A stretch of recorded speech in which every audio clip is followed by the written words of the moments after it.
Folks, today's Thursday, July 3rd, 2026, coming up on Roland Unfiltered, streaming live on the Black Star Network. This was supposed to be an amazing economy, the golden age, flourishing. Well, guess what? The GDP numbers are in, and they suck. Economist Morgan Harper will be joining us. In Wisconsin, shocking developments. Mandela Barnes, the former lieutenant governor, is ending his campaign.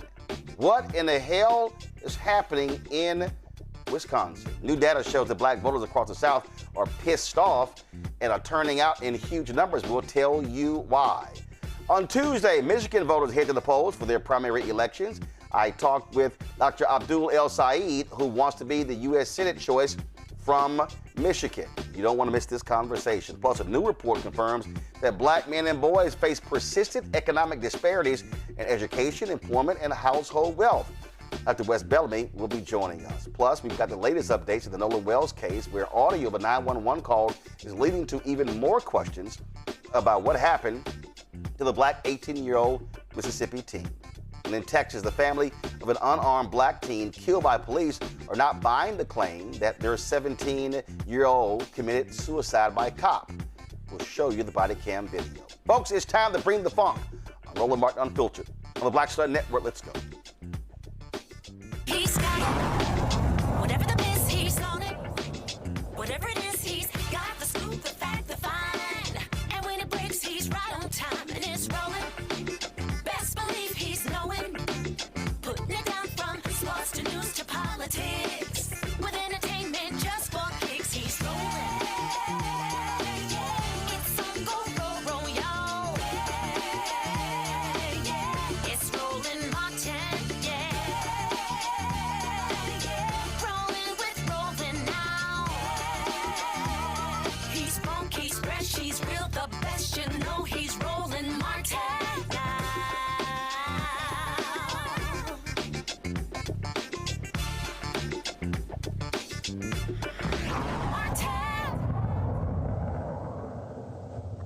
Look for the second quarter of 2026 to be amazing as all this money comes back into the economy from this big, beautiful bill, which really takes care of Americans. Finally, the president has the power to take care of Americans. Someone actually in the White House cares about the real people of America. Mr. Secretary, only a Fives.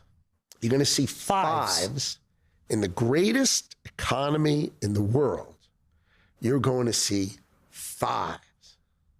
And people think, you can't. I mean, like 5% GDP on a base this big is just, it's right. enormous. We have a $30 trillion, so 5% is $1.5 trillion in growth.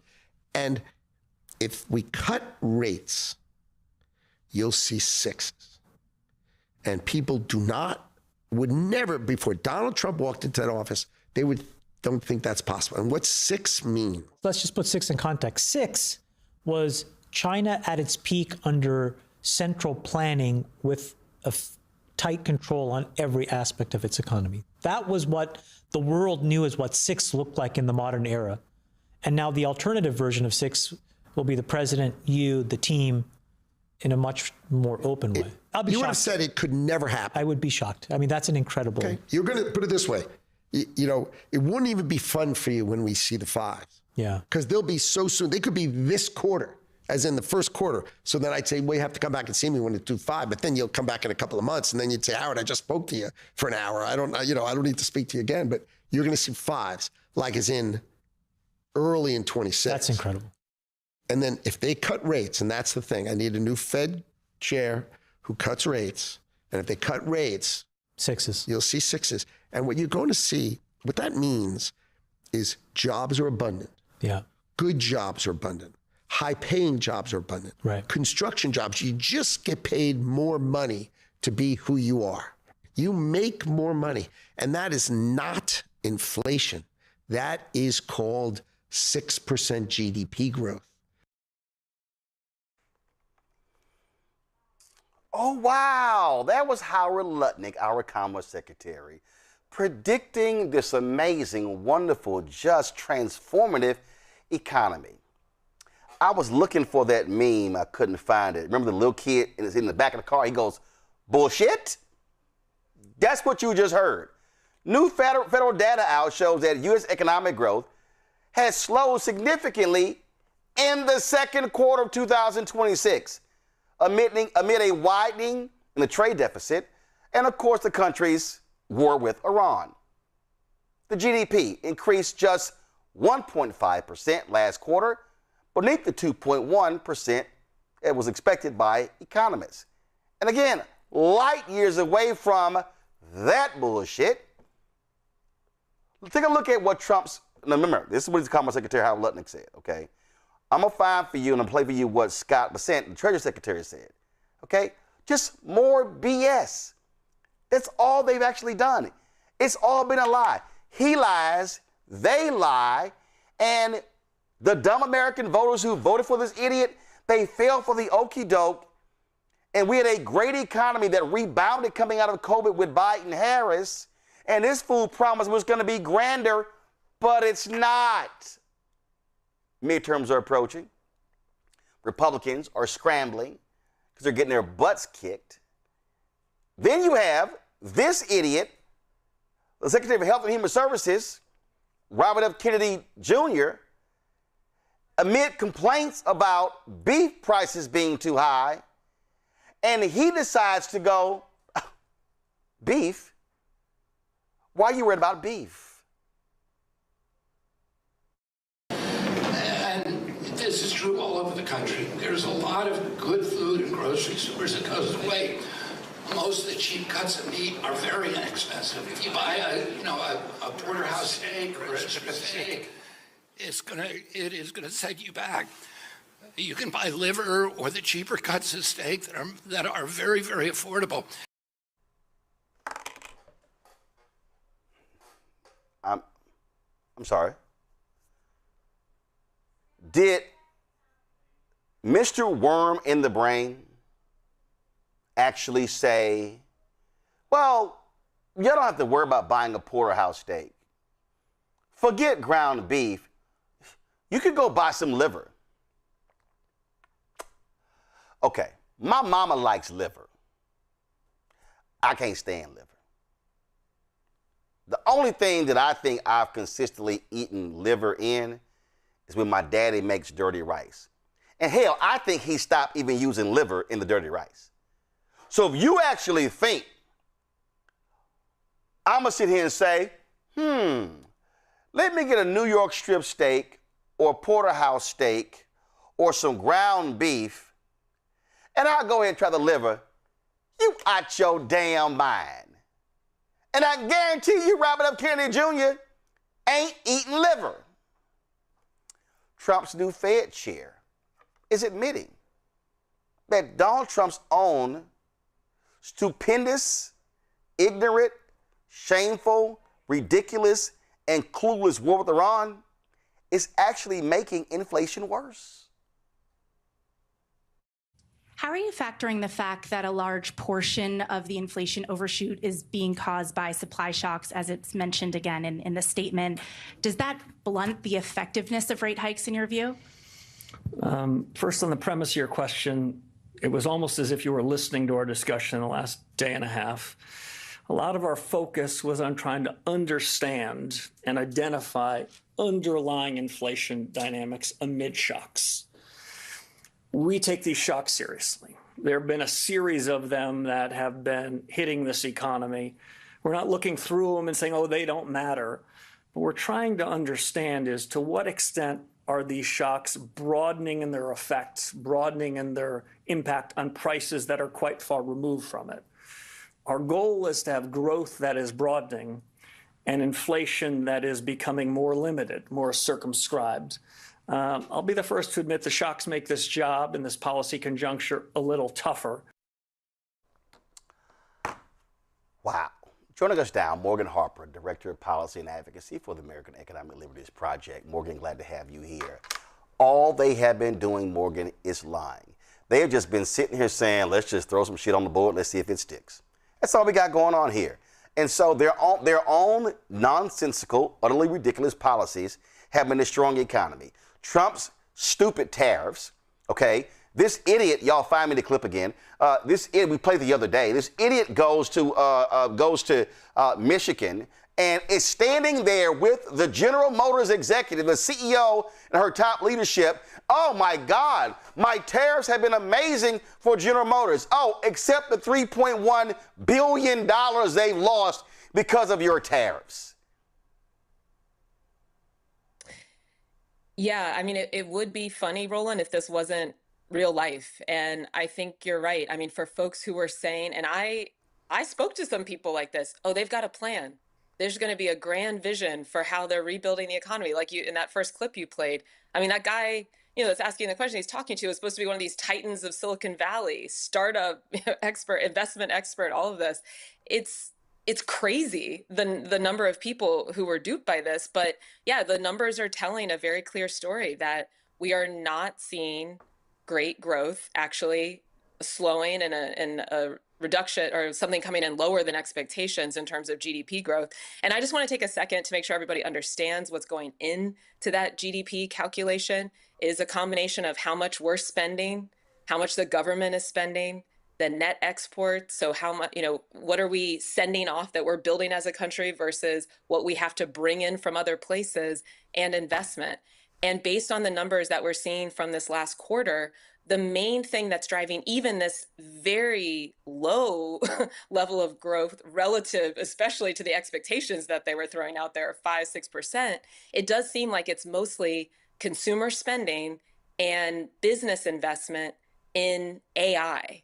So, and part of what's bringing it down is that for that AI investment, we have to import a lot of materials like things like semiconductor chips to build, all these things that are going into powering data centers and all of this. And so it's not a good state of affairs. And I would add another thing to this in terms of like, okay, so this is still like a little bit of growth, but there's some risks in those two areas that are driving the growth, which is our spending and the business investment. And let's start with the consumer part. I think we all know this. I mean, just like you were saying with the beef prices are going up. So how much more can we as consumers continue to prop up the economy based on how much we're able to buy? And yeah, okay, more you'll see in some of the analysis, like labor market is okay, but we're not getting as much for the wages that we're earning. Beef prices going up.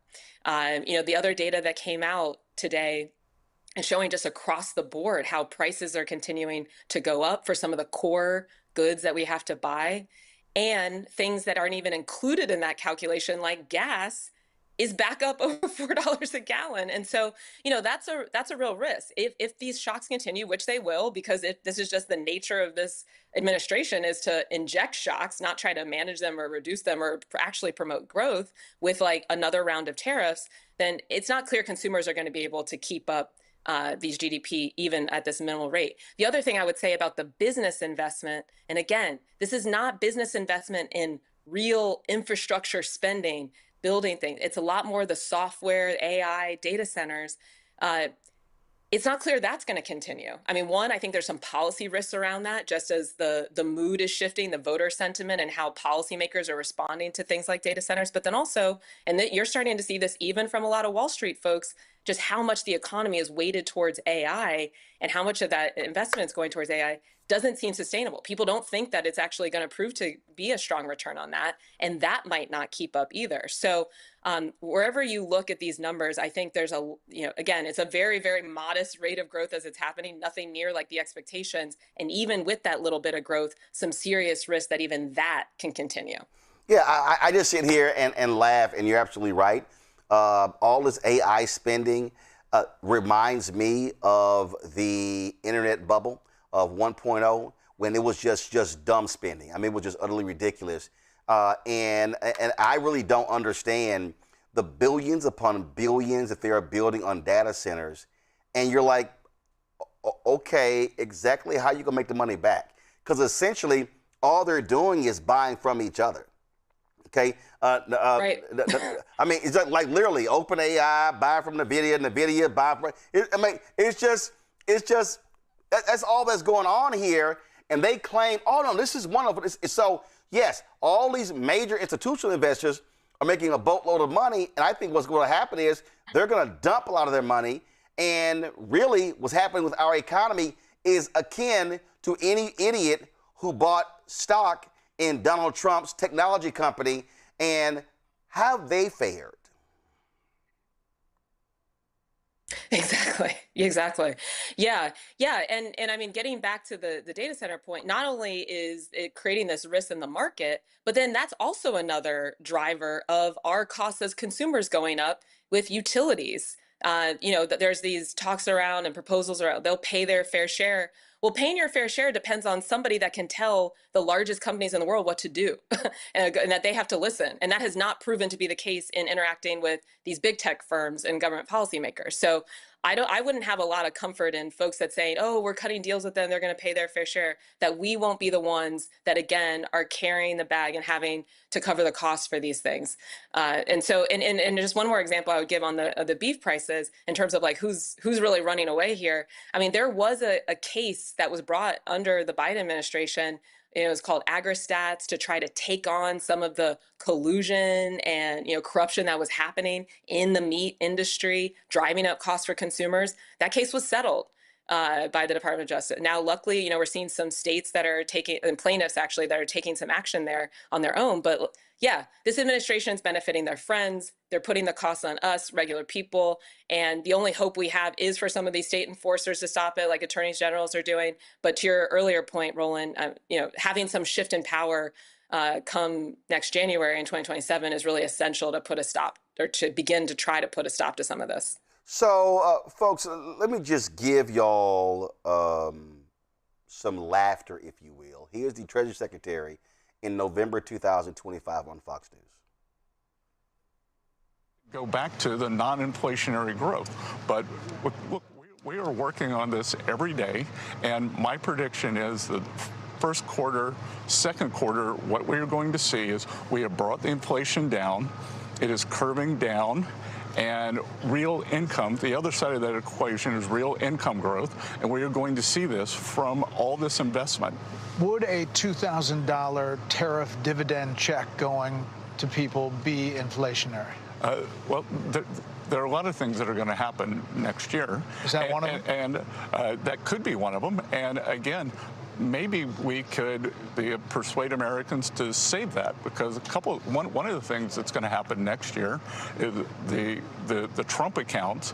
Every child who was born from January 1st for the next 3 years is going to get a government account that goes into the stock market. So every American child born for the next 3 years, starting January 1st, is going to have that. They can take it out when they're 18.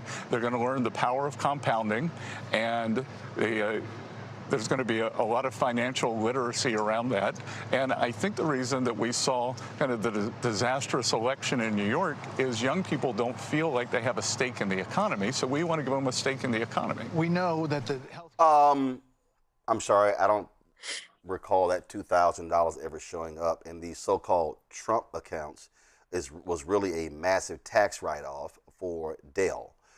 By the way, Donald Trump traded Dell stocks and bought a ton of Dell stocks, and when he made the announcement, he made a lot of money. Now, that was November 2025.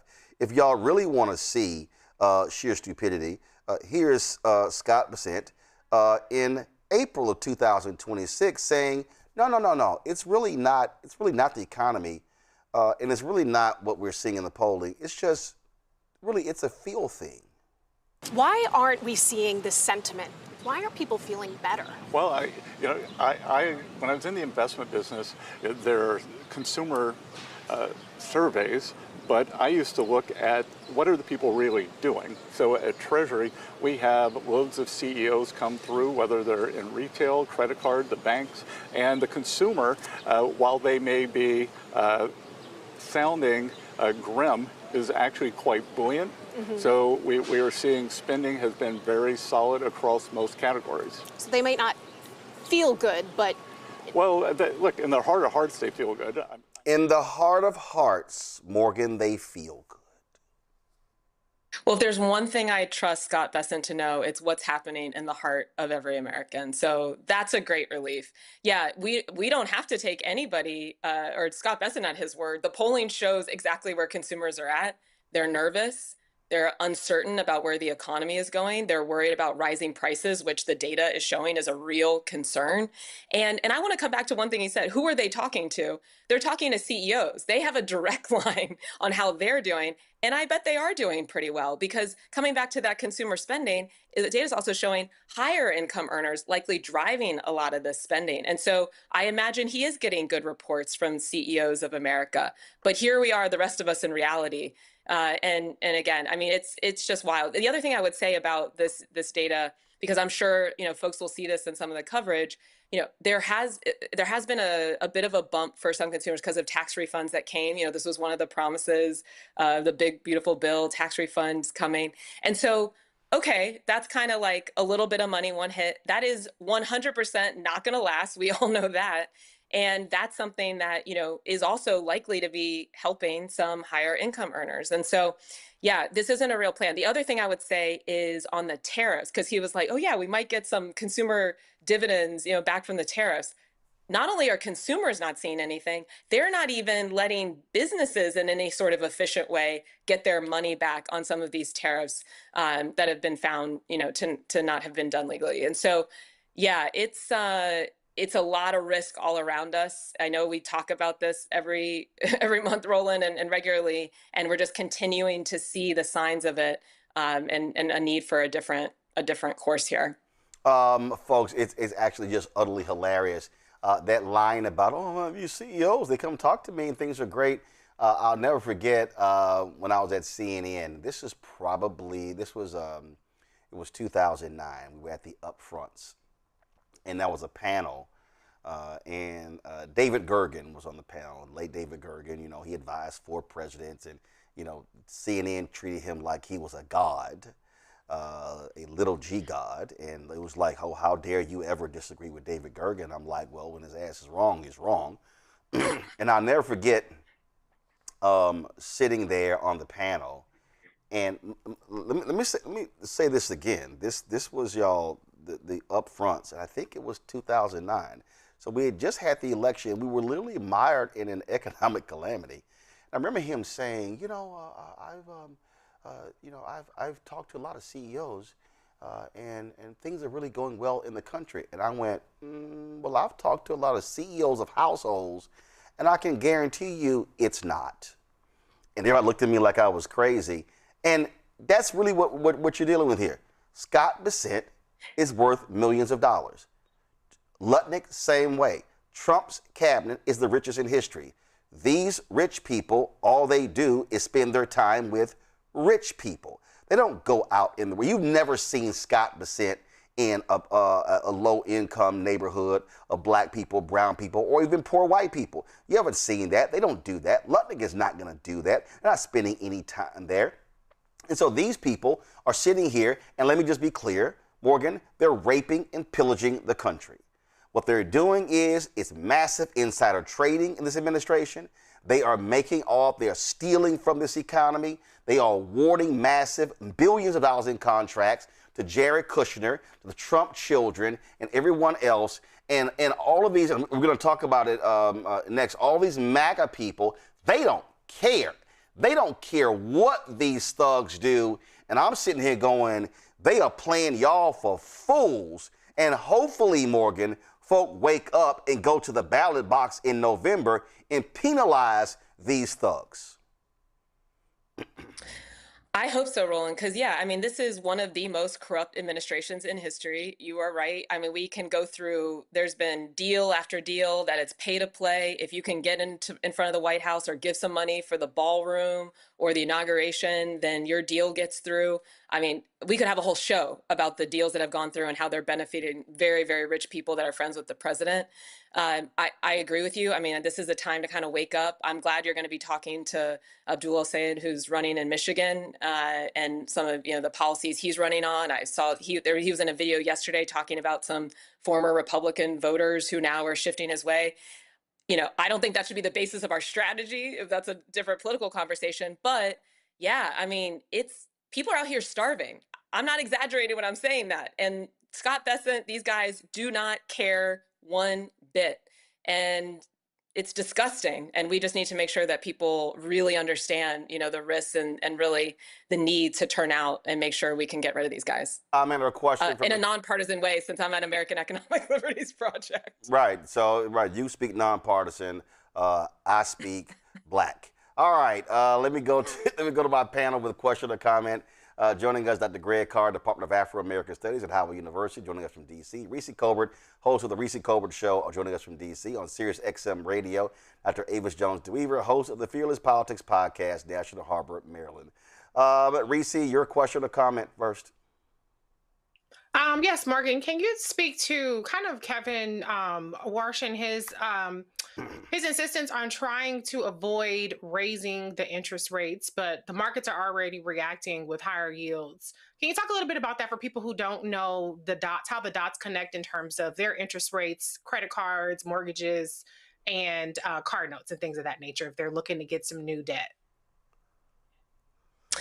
Yeah, I mean, and thanks for the question. Good to see you. As the interest rates are going up, then it isn't as if the Fed is raising interest rates, so then automatically all of our interest rates go up, but there is a connection. The banks are monitoring what the Fed is doing and then deciding how they're going to be able to set rates for some of the consumer products that we all might be getting, mortgage, car loan, et cetera. And so, they're going to do that when they feel like they need to kind of slow things down a little bit. But given what we saw in this data that was just announced, it doesn't seem like the economy's off to the races by any means. And so, that's what we're kind of hearing. They're likely to sort of keep things where they're at right now, but where they're at is pretty high. So coming back to what I was talking about earlier with the type of business investment we're seeing, for the average business owner, I mean, these interest rates are quite high to be able to borrow money, get capital to build your business.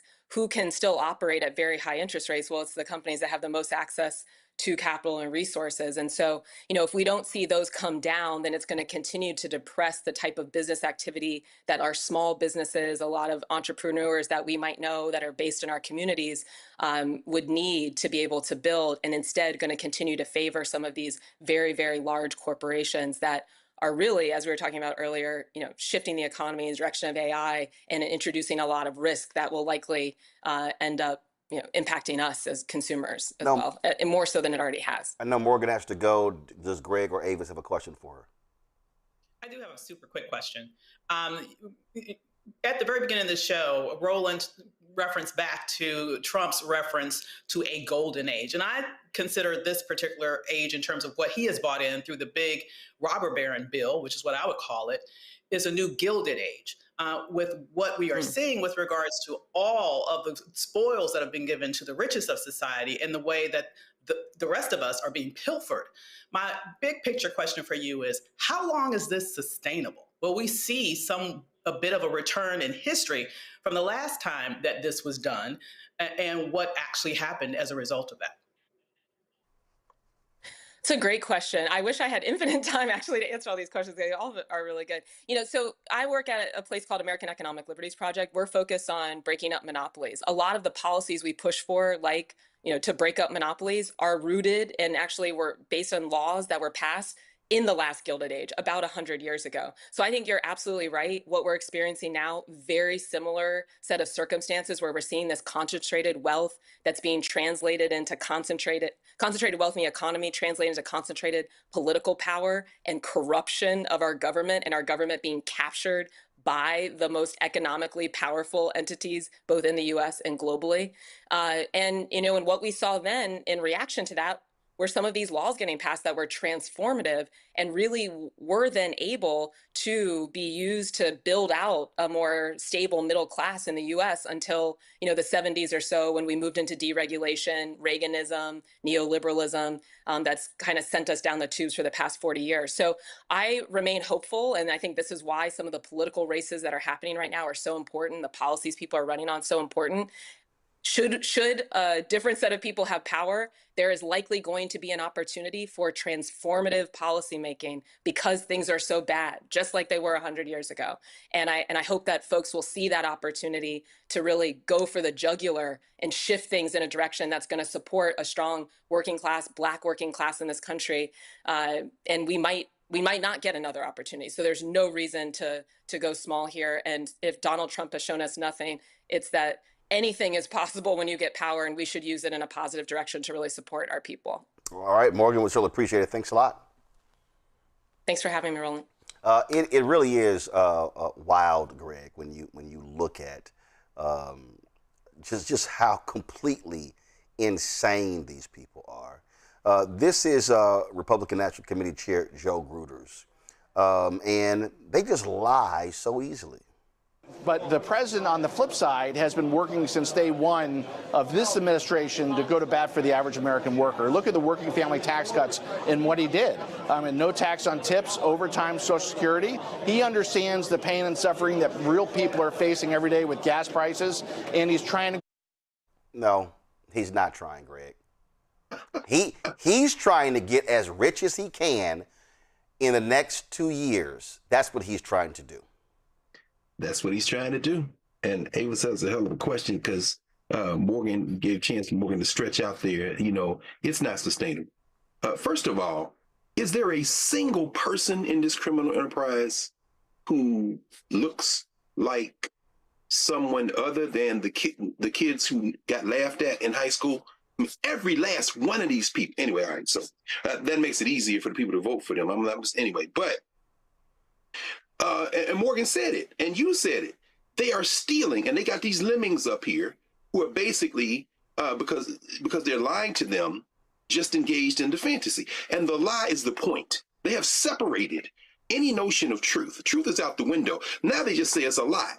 And so whether it be that porcelain-fronted Howard Lutnick, friend of Epstein, chilling at the island, going to see his next-door neighbor, the grifter, whether it be all of them profiting, talk about Nepo babies, Lutnick's two boys, with running Cantor Fitzgerald, Brandon and Kyle, they in the bed now with these critical mineral deals all around the world. And of course, Bozo is barging into countries, and then here comes Cantor Fitzgerald with the two boys. The only Nepo boys that outdo them are the Kushner boys.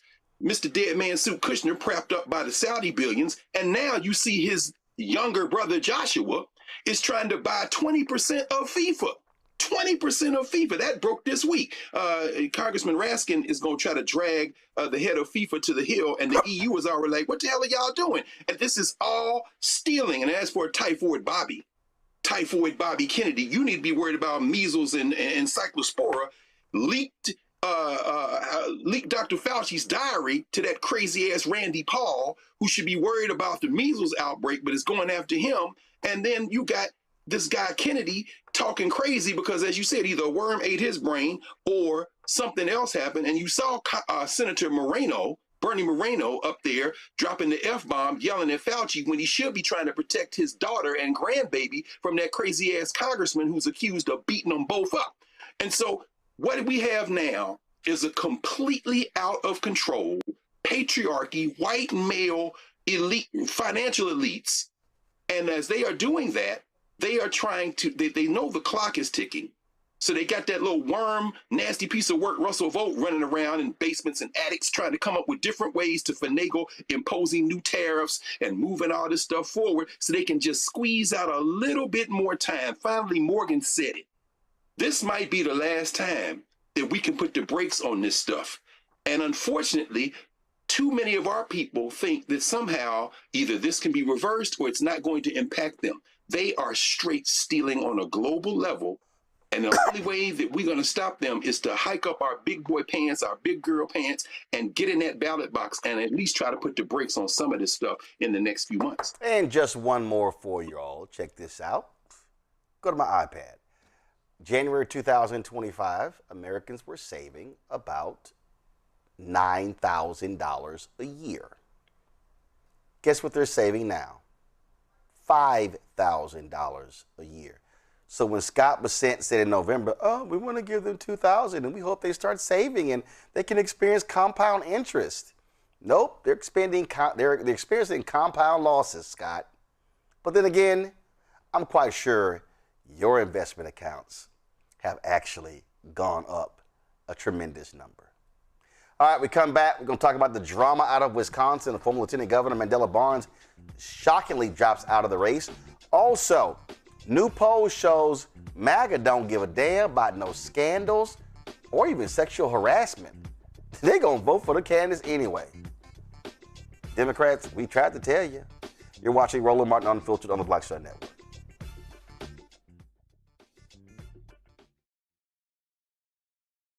All right, folks, let me get personal for a second. My mom had questions about her Medicare, so she called Chapter, a Medicare advisory company, and she texted me right after saying it's a great benefit. It was easy. A real person walked her through the whole thing, and now she understands better what's going on. But it's not just her.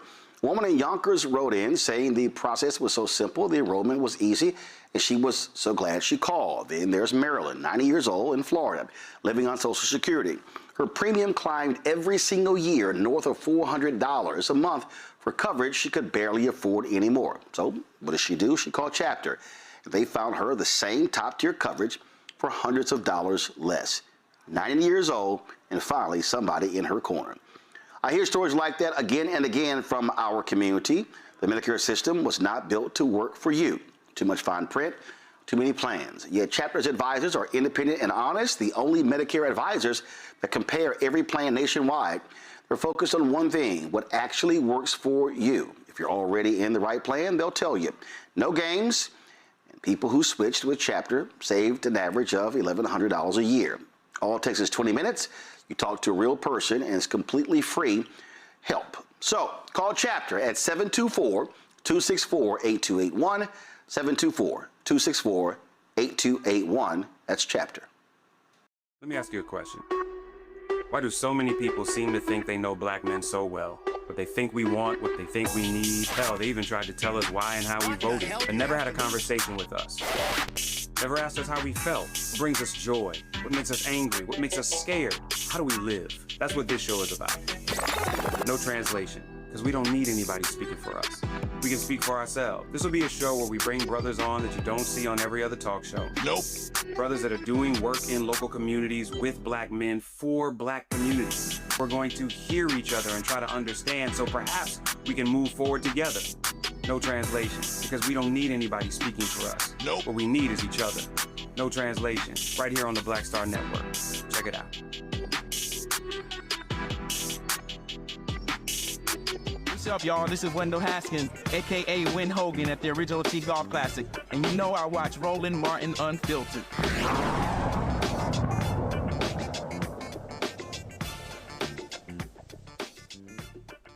Folks, stunning developments in Wisconsin. Their primary is literally a couple weeks away. And former Lieutenant Governor Mandela Barnes announced he is dropping out in his race for governor. That's right. The announcement came via social media. He explains why. Last night I had a very difficult conversation with my staff. Now we're incredibly proud of all the things that we've accomplished and all the resources that we have raised to spread our message. But it's become very clear who our nominee is going to be. Now I said from the very beginning when I launched this campaign that the number one goal was taking on and defeating Tom Tiffany to deliver big wins for Democrats up and down the ticket. And now it's our time to come together, to focus our efforts on that one goal. We have to do everything to beat Tom Tiffany. This is life or death for Wisconsinites who are losing their health care under a Trump administration, people who can't afford child care, the folks who are being squeezed by bills while the rich continue to get richer. Now I got in this race because we're living in a rigged system. The rich are getting richer while the rest of us are left scrambling for crumbs. I know this firsthand. That's why I've always fought for better. As a legislator, as an organizer, as your lieutenant governor. Now, while I may be suspending this campaign, I'll never give up my fight for Wisconsin. And I'm incredibly grateful for all the folks who joined this campaign, for the people who believed in me and this movement, knew that we had a real shot at creating opportunities through bold action to improve quality of life for every single person that calls this place home.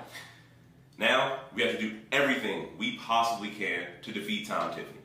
And that's exactly what I'm committed to doing for the next 96 days. Okay, so what in the hell is going on here? Go to my iPad. This is the Associated Press story. 1 second, don't go yet. Let me get rid of this pop-up ad. Give me 1 second, close this. All right, this is what the AP story said. First and foremost, you've got Democratic Socialist Francesca Hong, who is leading in a huge way in the polls. It says Barnes' decision to drop out came a day after the release of a Marquette Law School poll of Wisconsin Democratic primary voters that found Hong leading Barnes and the other candidates by a significant margin, although 1/3 of primary voters remain undecided. Barnes said it's become very clear who our nominee is going to be, but it also says Barnes' move came on the same day as the Milwaukee Journal-Sentinel reported that it had asked him about allegations of inappropriate behavior lodged with the state Democratic Party, local party officials, and others against him. Okay. I don't think there's, and y'all, I'm really trying not to cuss. I'm really trying not to cuss.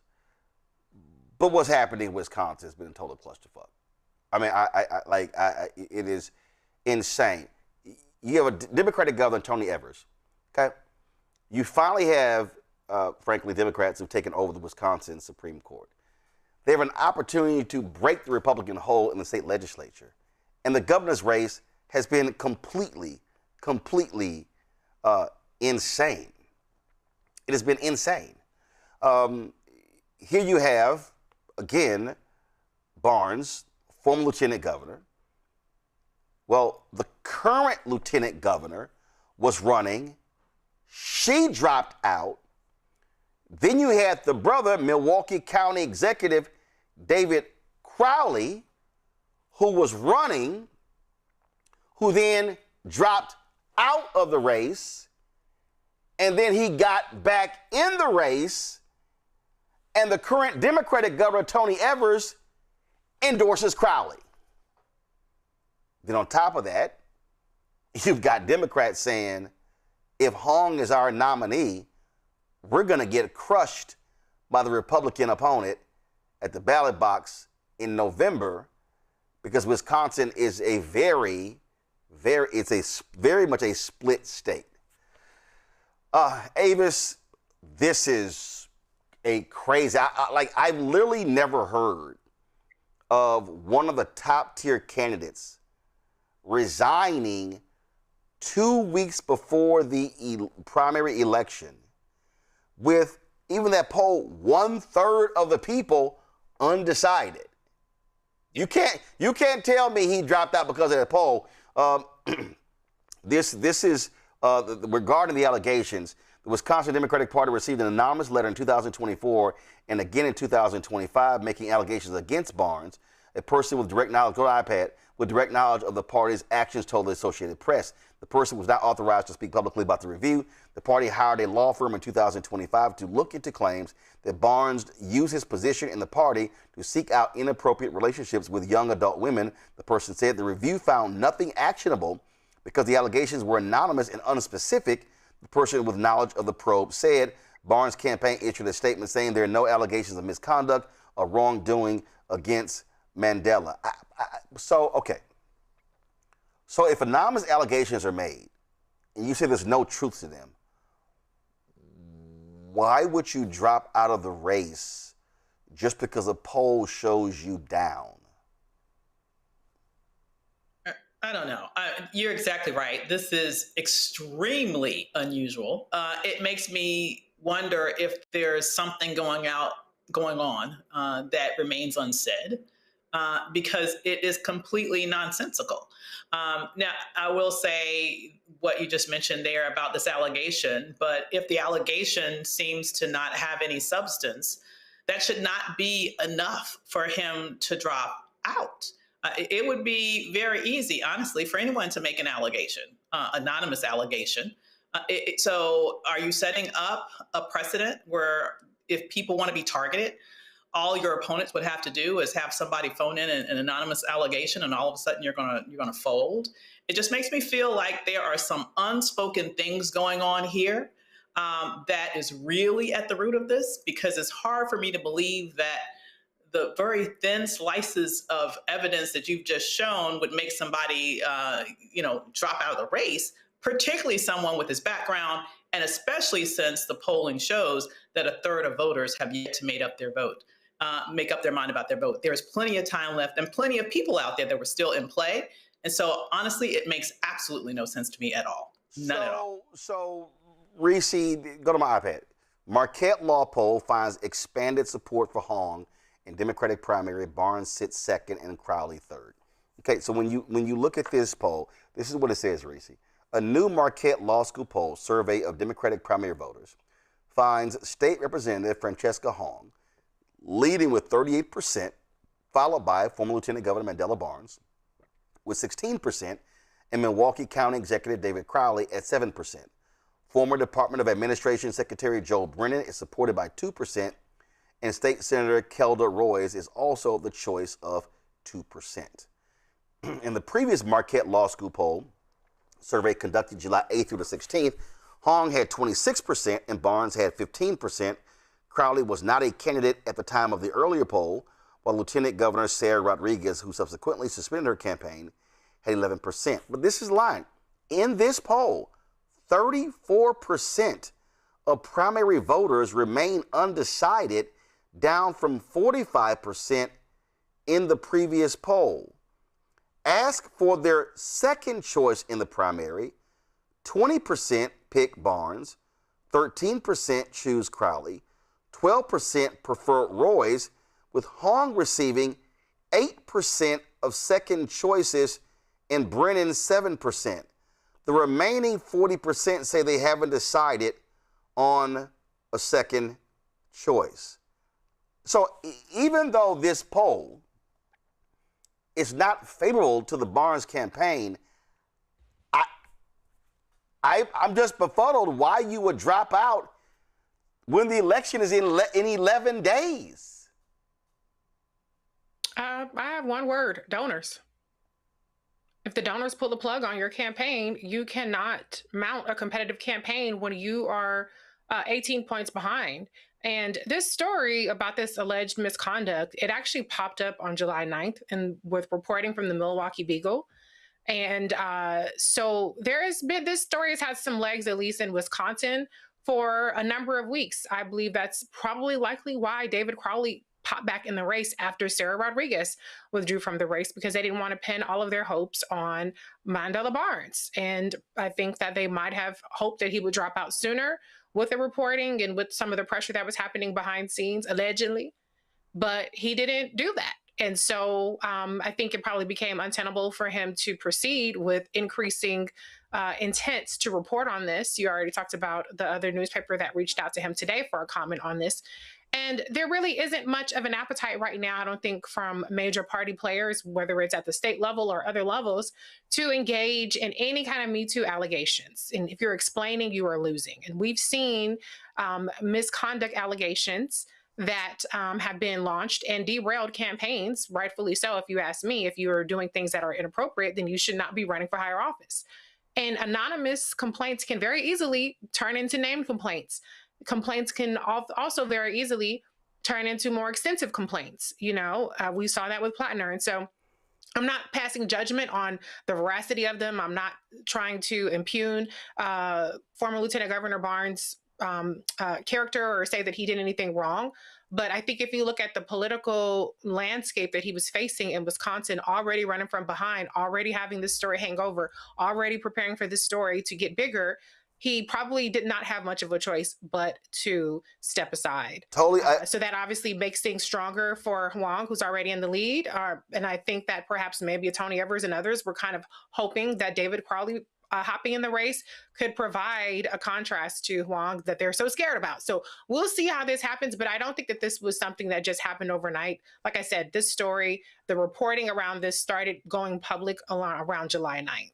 But here's what's interesting, Greg. This is a press release from July 15th, just 15 days ago, from the Barnes campaign. Go to my iPad. Mandela Barnes announces raising nearly $1.4 million in campaign for governor now. It says that not only that, an independent expenditure backing Barnes reported raising nearly $1 million, meaning more than $2.2 million has been raised to elect Mandela Barnes as governor. His campaign was up on TV with six figures behind Wisconsin Way. And they said the independent expenditure also has $500,000 behind a TV buy on top of an additional six-figure statewide digital ad campaign. So I totally understand Reese's point there about donors abandoning, but this was just 15 days ago. and now you have 11 days to go before this election. And so it is just striking. So this was just striking to me to see this story today. I can't remember. I don't know if y'all can. I can't remember of a top tier candidate leaving a race less than 2 weeks before election day. I mean, and I get it. Okay, let's just say with the allegations, they say no truth to them. Got it. Anything can change over the next 11 days. And if you got 1/3 people undecided, that means you're still in the race. This is strange to me, Greg. Well, I mean, in that same article you were reading from, she is leading, or she was leading when poll Wong, that is, 22% among that 40% that's undecided. They said if they had to pick, she was leading in that. And so, you know, and Reese laid it out, I think. First of all, Mandela Barnes, 39 years old. Second of all, if just a few more of us have gotten up off our asses, he would be in the United States Senate instead of that corpse. Well, you're right. If a few of us had gotten off our asses to vote, but also if the Mandela Barnes, and trust me, he's not been happy with me because I've been saying this, and he and I had a conversation, but his campaign also did not aggressively target black people in Milwaukee because there was a 50,000 drop-off in the city of Milwaukee from the previous campaign. And we had Milwaukee activists on this show talk about how they had literally no relationship with his campaign, and the white boys over his campaign assumed black people were going to turn out. Well, and guess what? I think he lost by 26,000 votes. But I'm sorry, and let me just go ahead and say it, okay? Because I hit several other people. Not a single time during this election cycle. And again, let me be clear. Mandela Barnes and I had several conversations after he lost to Senator Ron Johnson. Okay? Not a single time during this election cycle have we heard from the Barnes campaign to come on this show to talk about him running for governor. Now, even though I went to Texas A&M, he's a Kappa, with Aaron Ford, who's running for governor of Nevada, I've heard from him. I've heard from Governor Wes Moore. I've heard from other candidates. I ain't hear from Mandela Barnes, which is crazy after the several conversations that we had. But continue, please. No. And Roland, I think what you just did is perhaps pulled on a thread that might have some explanatory force. Is it crazy? Mandela Barnes looks like a party man. So what do we have in Wisconsin? Very evenly divided, as you said, Republicans, Democrat. Do you consolidate behind a candidate? And I don't want to, and later on you'll be talking, of course, to Dr. Sayed. So it'll be interesting to hear that conversation. There's a fight, of course, going on right now in the Democratic Party. The DNC is in terrible shape. Ken Martin running around hiding from people with that raggedy-ass report they put in. Ben Wickler is being reported as maybe running for that other Senate seat in 2028. Mandela Barnes is 39 years old. He's proven he's a Democratic Party man. And so maybe he's counting up and saying, do you want to be that guy that loses every election? You lost the Senate, then you lost the governor. If he runs in 28, they can say, hey, you stood up and saluted when you needed to salute. And let's be crystal clear about this. There's only one major party in the United States of America for which scandal is a problem. For the White Nationalist Party, scandal is actually a badge of honor. Again, I go back to Senator Moreno, whose daughter testified that her husband, Moreno's son-in-law, what's the guy's name? Max Miller, a second-term Republican congressman in Ohio, did what? Scalded her chest and stomach, throwing hot water on her with us from a skillet, held a gun to her head, pushed her against a wall, hit her head, fractured their 2-year-old daughter's collarbone and bruised her shoulder. And guess what? In his district, that might be something. I'm going to vote for him. But when it comes to the Democrats and a black Democrat, man, you better not even look sideways. This man, when he was like 20, 21 years old, he had some kind of lingerie party. They tried to hang that around his neck. A college guy, and was tagged on a social media post. I'm just saying, Mandela Barnes made a counted up the costs and said, look, if I'm going to run in 28 for this Senate seat, let's say that Wong wins the governor. Hey, now they throw it all behind Barnes. If she loses, he still comes out like, okay, Barnes had the sense, he's a team player. I think there's a lot of angles to this. And what you said, Roland, might be one of those clues to help us understand the logic of a Mandela Barnes, who ain't never really come toward the Black community in a way that we might prefer, but might be calculating that as a loyal Democrat in Wisconsin. We just don't know. I just want, listen, when the brother, I'm not going to say who it was, but I remember sending a text message. When was this? Give me 1 second. This was July 17th. And it was the day the lieutenant governor quit the race. So I text a prominent Black activist in Milwaukee. I said, saw this. Then the person says, LOL, wait for tomorrow's news. And then later that day, Crowley got back into the race. Then this person said, this is who the community rocks with. And Crowley, of course, is the Milwaukee County executive. Now, again, Crowley had dropped out. Barnes was still in. And I was like, wow, this brother's actually, like, what the hell's going on here?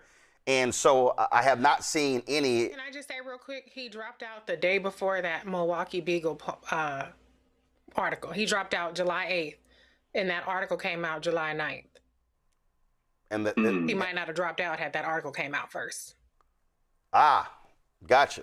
Well, this is all, and I'm speculating. I don't know. I'm just no. over here. No. All you're doing, first of all, you're just stating facts. He dropped out on the 8th. Article came out on the 9th. Yeah. This is the thing that also really jumps out at me, and we're gonna hear from some of this when people see my Saeed interview, because his answer to this Democratic Socialists of America, people are gonna be very interesting how he answered that question. But there are a lot of Democrats, Greg. These are national Democrats who are scared to death. Literally, I had one of them say, "Give me 1 second." Absolutely. Give me 1 second.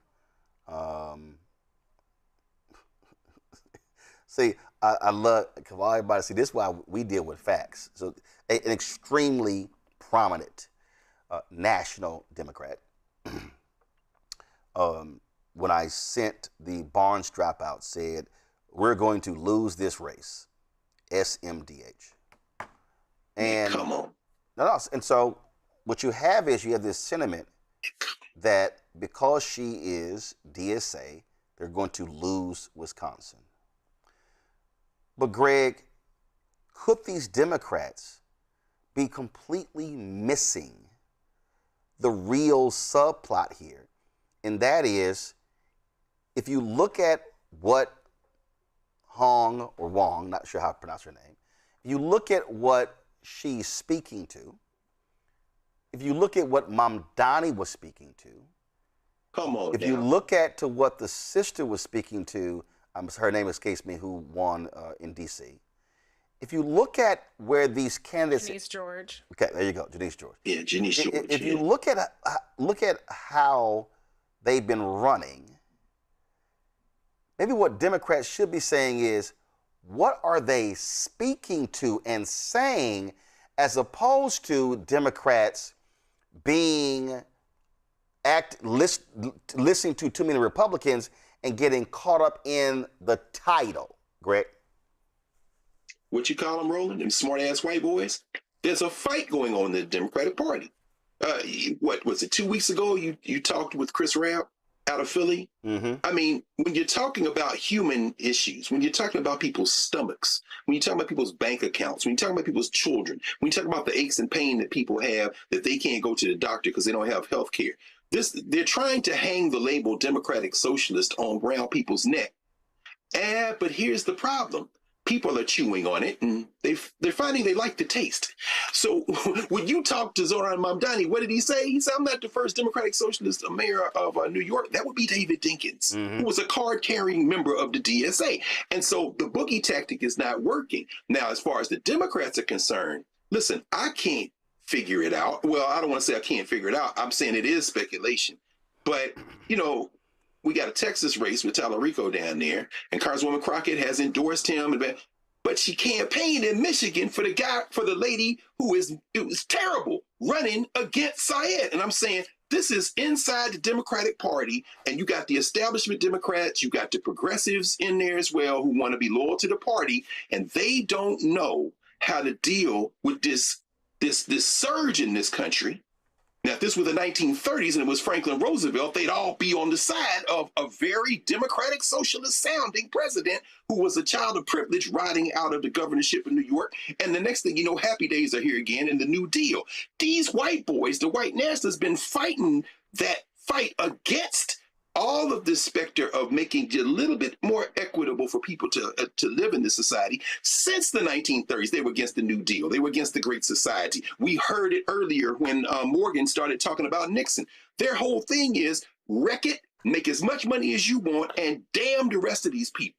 What these democratic socialists have tapped into, and make no mistake, they are not communists, they are not socialists, because even in New York, the hardcore DSA cats coming out and saying, Ocasio-Cortez, you ain't really socialist enough, Mamdani.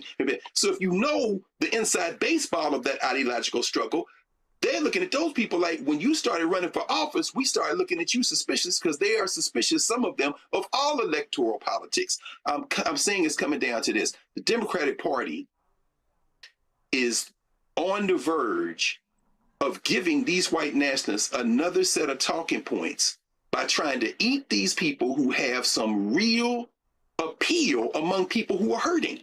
And instead of leaning into that, they trying to prop up this old ass Democratic Party that's gonna come apart like tissue paper. And then we're gonna be faced with the white nationalists. I don't know what the hell we're gonna do, because 90% of the people in the black community can't shoot. Reese, go ahead.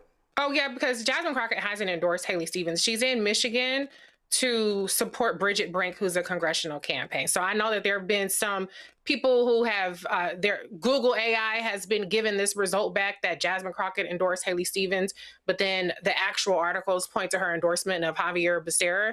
So she hasn't made an endorsement in that race. Just want to clarify that, because she gets so much hate. And I'm like, okay, at least give her hate for what she actually did. Let's not put her out there like she endorsed Haley Stevens when she hasn't. Well, we are watching this race.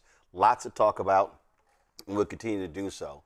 But I wasn't going to go to a break, but I'm going to go ahead and right into it. I want to talk about what's happening in Virginia, where there is a gathering taking place that is specifically speaking to voters of color, specifically black men, and really looking at what is happening economically. What is happening. A new report confirmed what many of us already knew: black men and boys face persistent economic disparities in education, employment, and household wealth. The economic state of black men and boys in the United States is the inaugural annual research report published by the John Mercer Langston Institute for African American Political Leadership at Virginia State University. Dr. Wes Bellamy, the chair of political science at VSU, joins us right now. Wes, glad to have you on the show. What stood out the most for you in this report?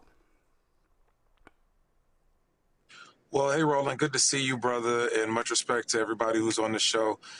There's a couple of things that really stood out. When we look at the data showing how black male enrollment in post-secondary education has been going down significantly over the past 2 decades, not just at HBCUs, but at PWIs, and the lack of institutional attention that's provided to these young men is something that really stood out. When we look at 4th grade reading levels being at nearly 17% for African American students, and specifically black males, that stood out. And then we look at the data for unemployment for the month of June: 6.6% unemployment for African Americans, and then a 1.6 lower unemployment rate for black men during that same time period.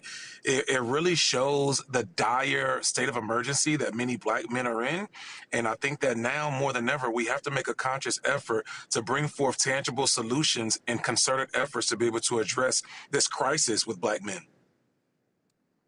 You know, on that particular point, you know, we've often talked about how, and I'm only speaking in terms of party because of how people vote, how Democratic Party has to understand, and I've been yelling this since 2012, that this thing was happening, and this feeling, this perspective when it comes to voting was happening, and so many people were ignoring this, including many black male Democrats. Yeah. Well, the data speaks for itself. I mean, brothers are by and large being left out. And I want to be clear, like, we're not here to create a situation in which it's black men versus black women or, oh, woe is me. But the data speaks for itself. And I mean, we spent nearly a year and also talking to nearly 10,000 folks across the country and compiling data, again, from a multitude of different resources, including the National Labor Statistics, Citizens Bureau, a bunch of different trusted and verified sources.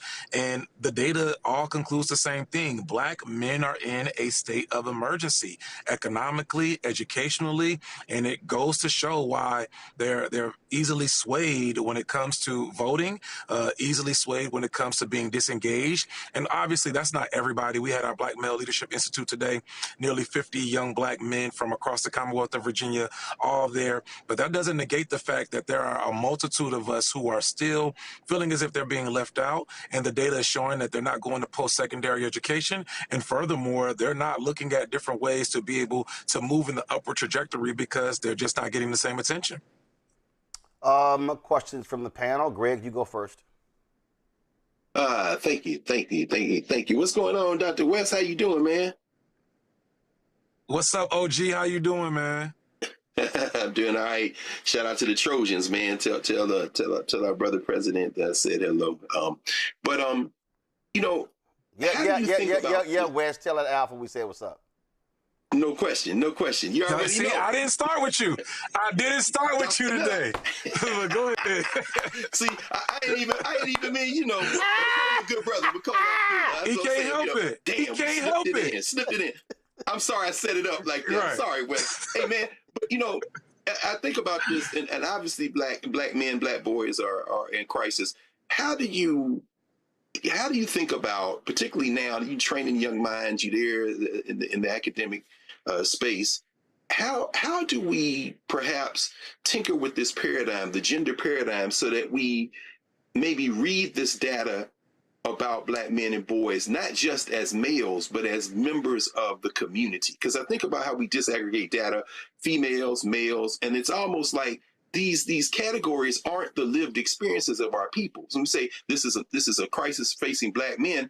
Well, yeah, and his mother, his partner, his daughter. You know, how can we maybe approach this in a way so that it doesn't always disaggregate by gender, brother?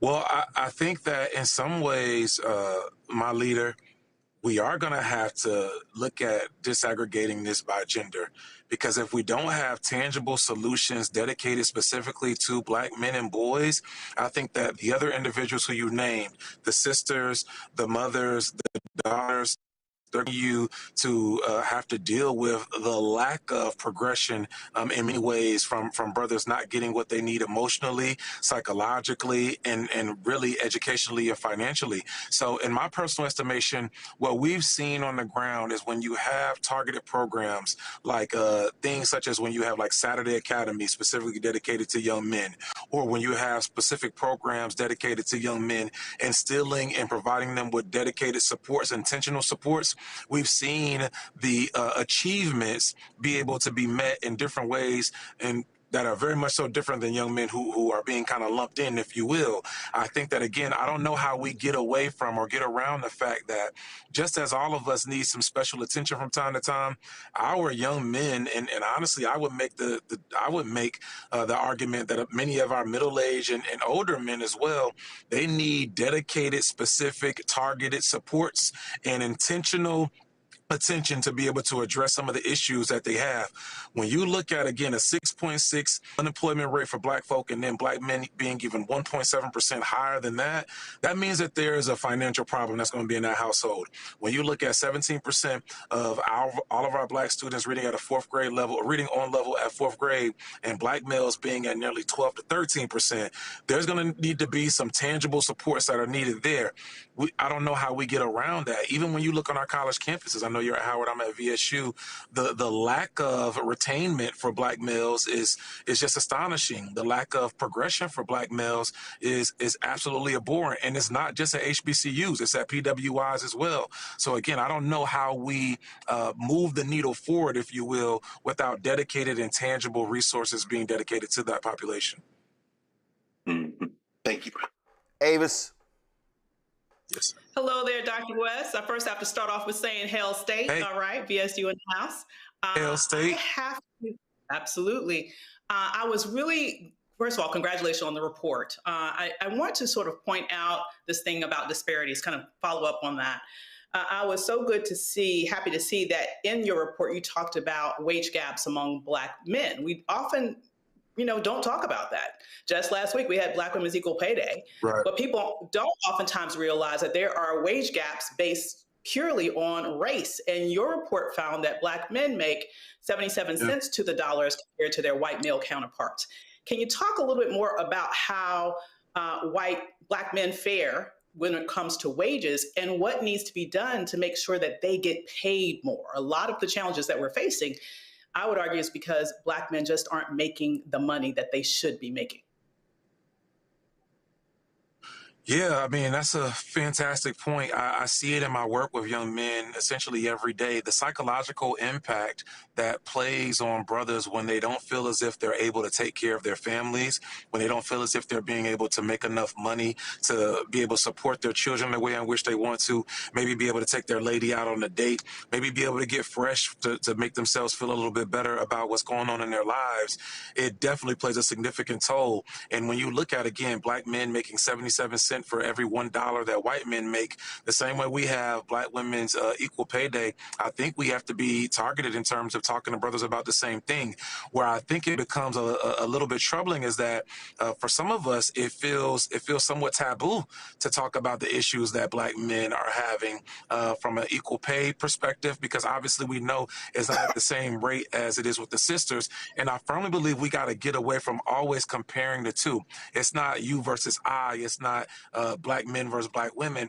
We both are having very, very difficult times, and these systems are working exactly how they are designed to.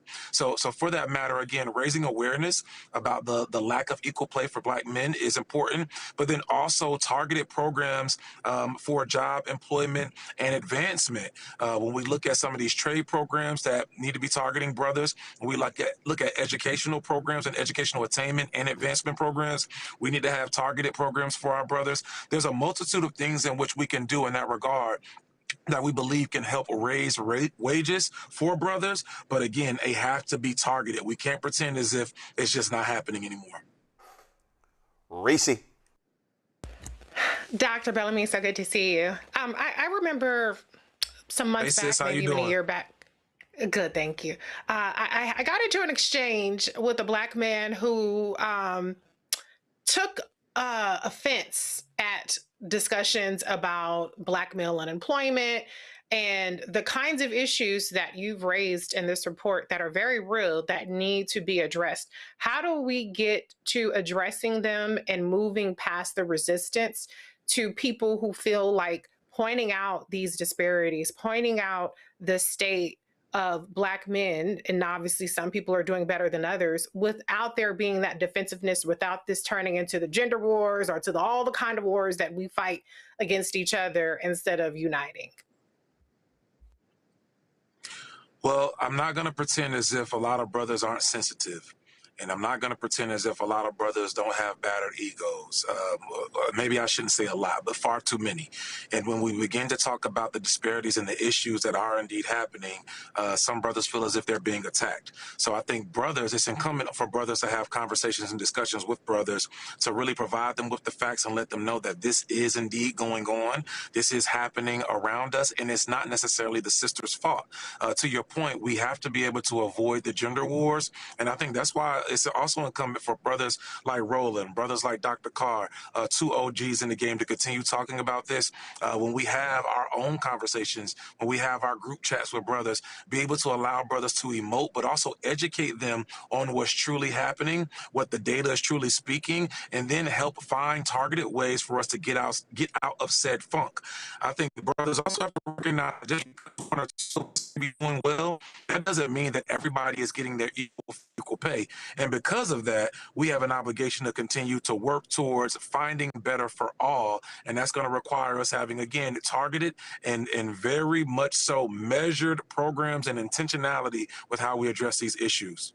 And I'll just give a perfect example. I can tell you countless times, Wes, in the past 2 or 3 months, when I have been at events or I've been in conversation with people, and they bring up the black female job losses under Trump, and I'm sitting there going, you know, there's a lot of brothers lost their job too.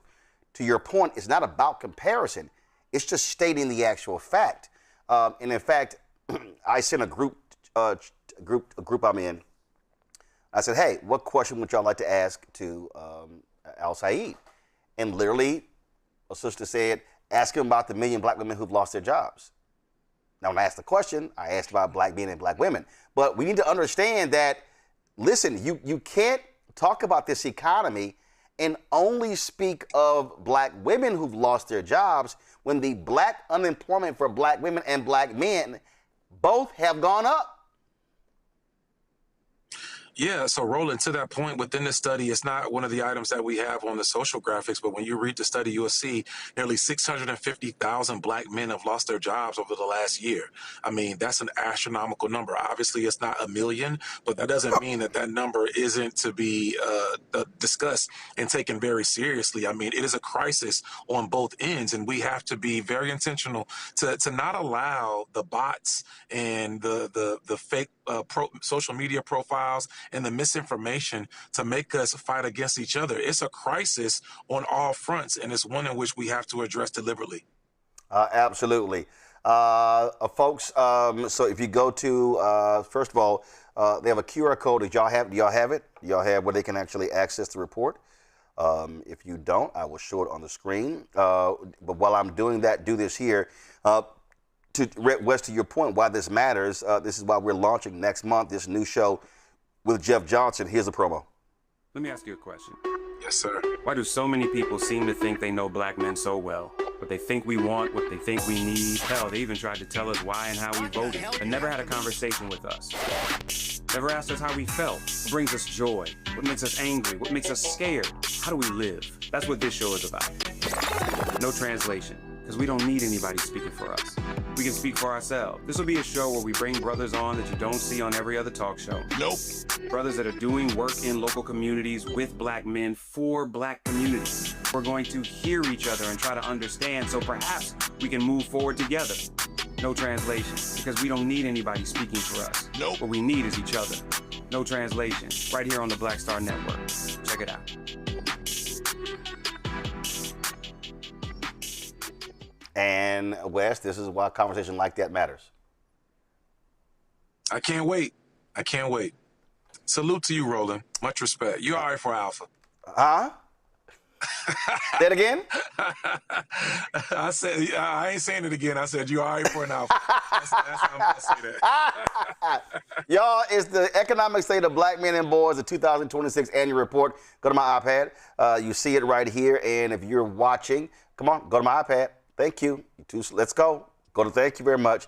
This is the QR code right here to download the report. So this is where you can download the report right here. Wes, we appreciate it, Doc. Thanks a lot.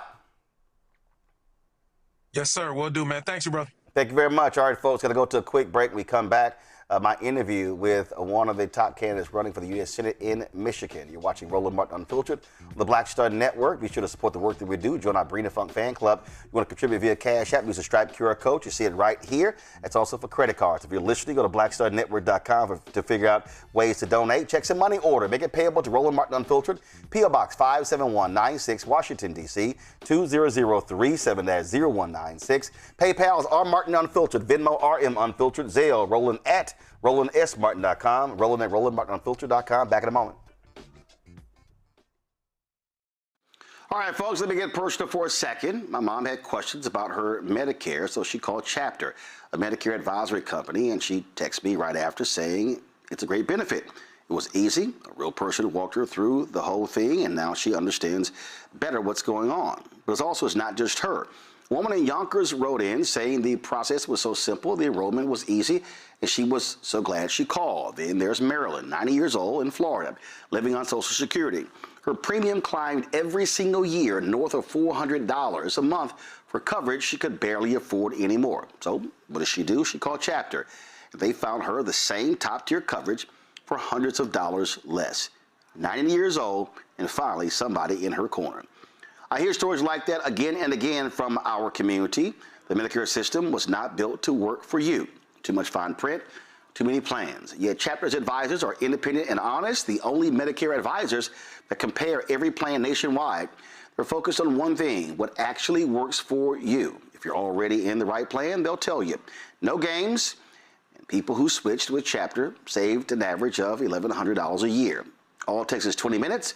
You talk to a real person, and it's completely free help. So call Chapter at 724-264-8281, 724-264-8281. That's Chapter. This is Tamala Mann. And this is David Mann. And you're watching Roland Martin Unfiltered.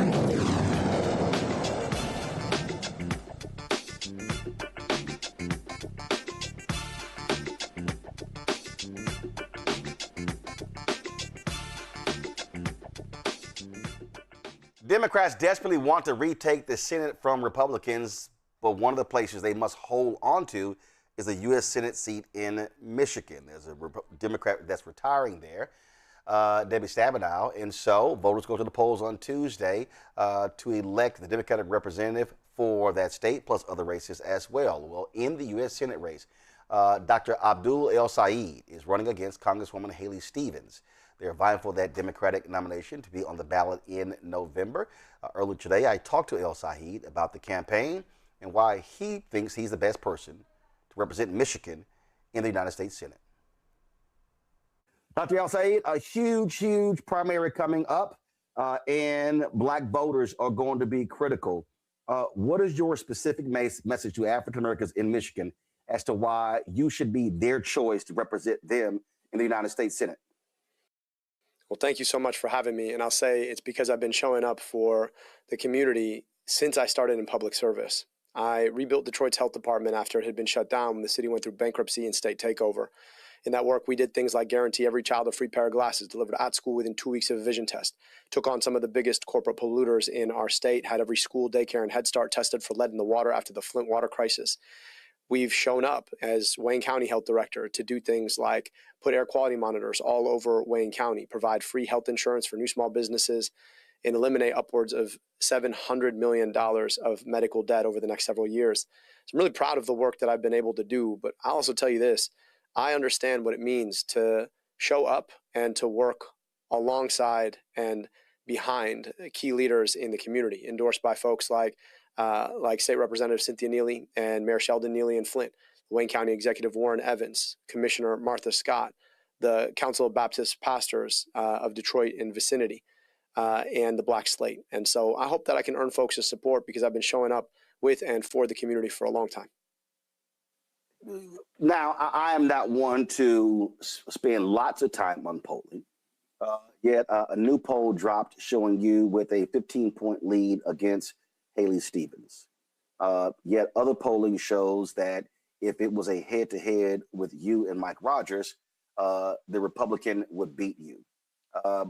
What do you say to those Democrats who say that if you are the nominee, then that will guarantee that Democrats do not hold that Senate seat in Michigan, and that will be aiding Donald Trump? Well, Roland, I'll tell you a couple things. First, the polling averages show that I'm the best opponent against Mike Rogers to beat him in the fall.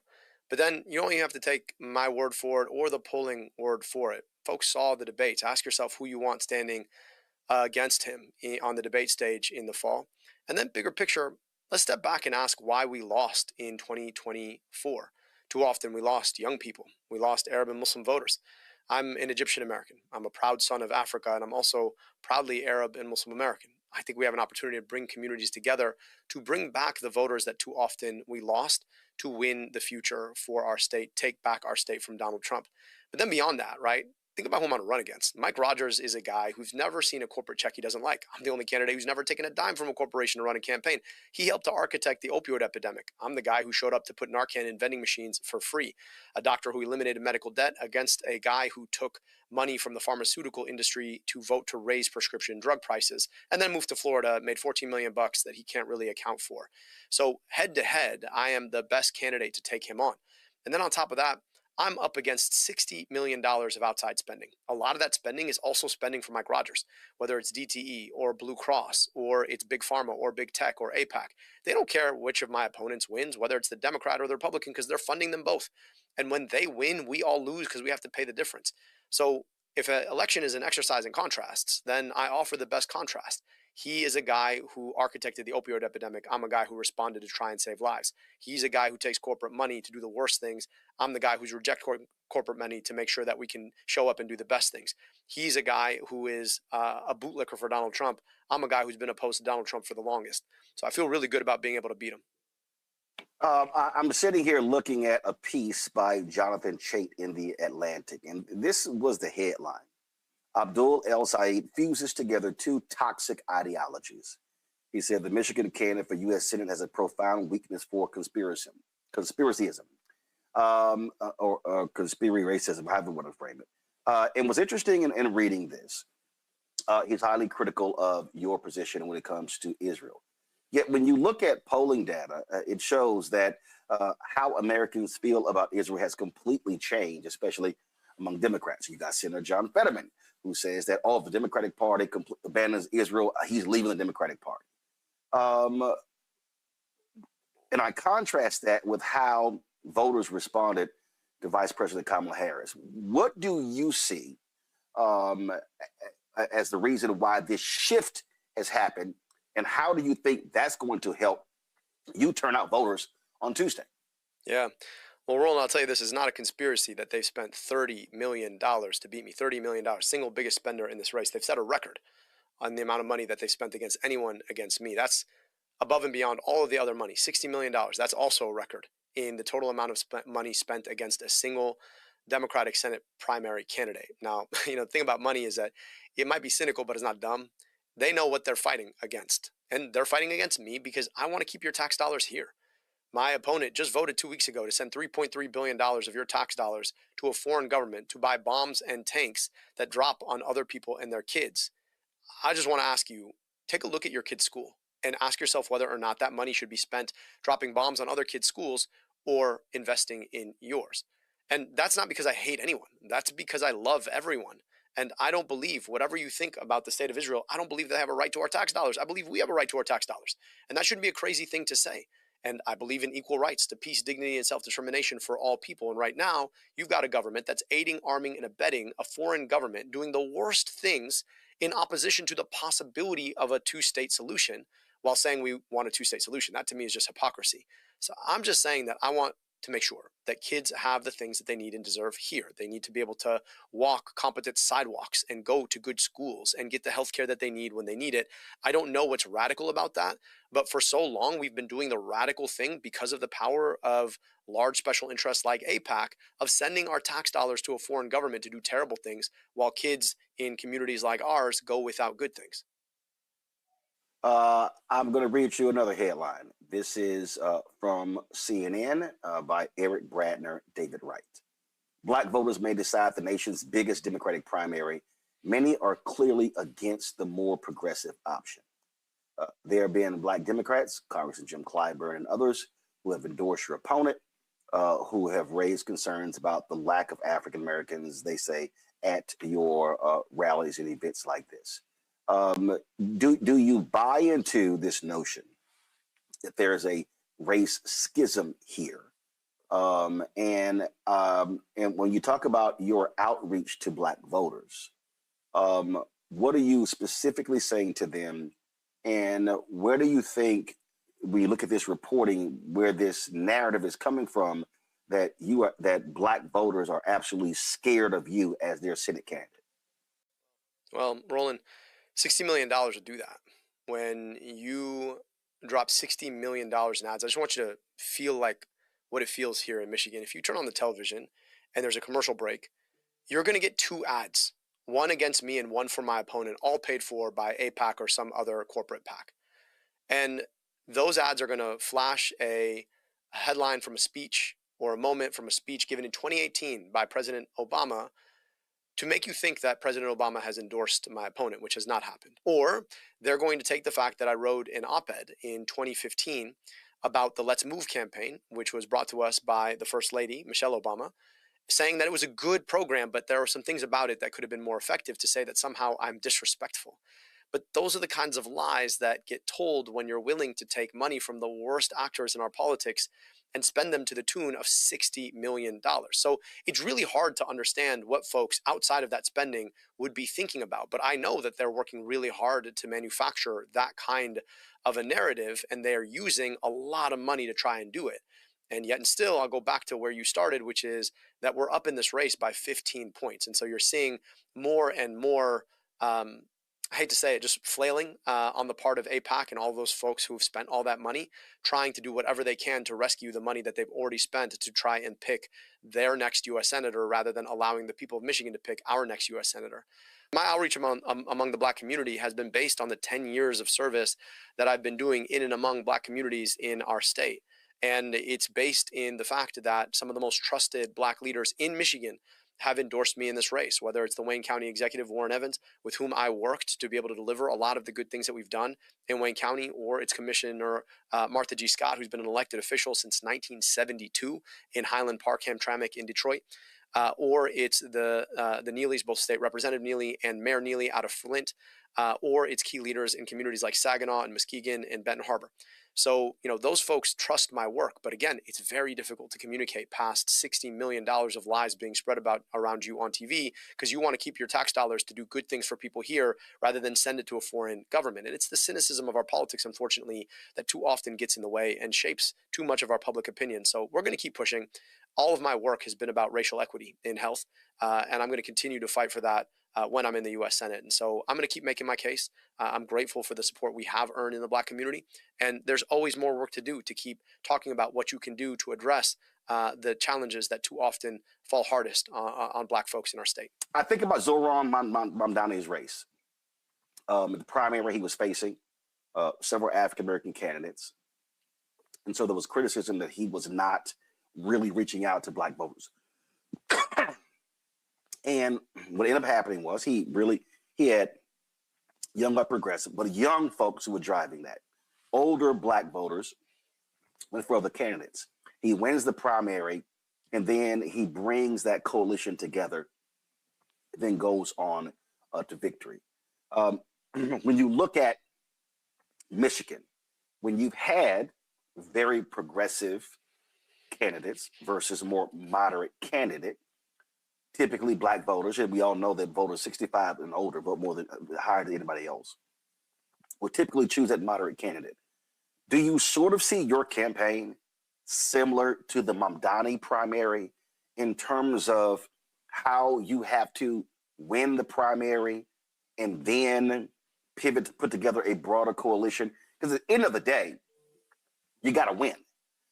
You can get, and so you can sit here and appeal to this group or that group, but you got to put together enough people to actually win the primary, and then obviously shift to a different strategy, a broader strategy, in turn to win the general election.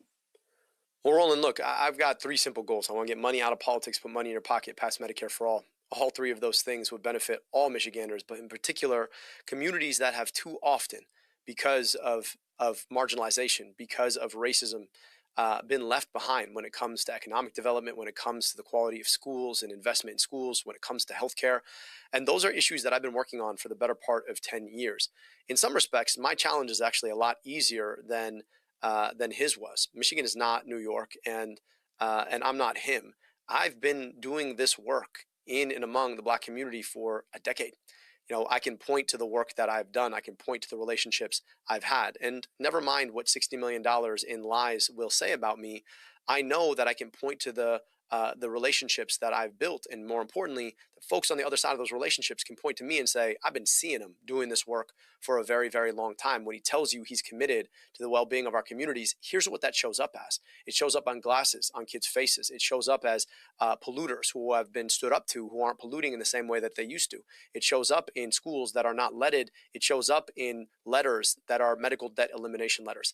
So I'm going to keep talking about my work, keep building this movement, and healing the divides that unfortunately people who are telling lies have tried to create.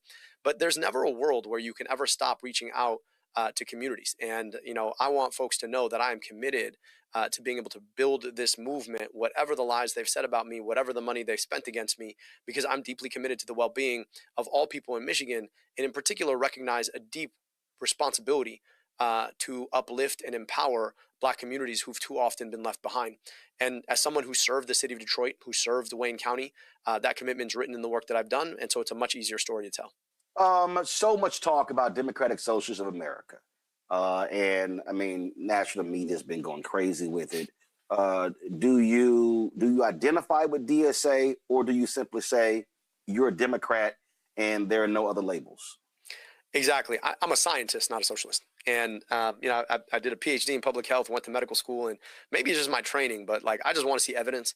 So I don't do ideology. I'm not committed to the writings of somebody who died 100 years ago. I'm committed to solutions for people who are alive right now. And that's been my work all along. So while I fight for Medicare for all, it's not out of an ideology. It's because I think it's a really good solution to fixing our healthcare challenges in this country. Why, as somebody who believes in capitalism is a great way to build and scale small businesses, I also understand that the biggest risk to capitalism isn't government regulation. It was always monopoly. And Roland, we all know that no matter what market we're a part of, you got to go and buy a ticket to go see your grandma, or you just want to call grandma, you only got a couple of options, right? Chances are you've got a cell phone in your pocket made by one of two companies, right? It's got one of three carriers. If you want to go buy a flight, there's one of three options, three airlines, and they all fly one of two planes. All right, you decide, you know what, I'm not going to call grandma or see grandma. I'm going to just go shopping and try and make myself a decent meal. You got one of two options or three options. Chances are, if you're living in an urban community, you got no options, all as a function of the fact that there are too many big monopolies when it comes to our ability to actually shop or buy the things that we need in our society.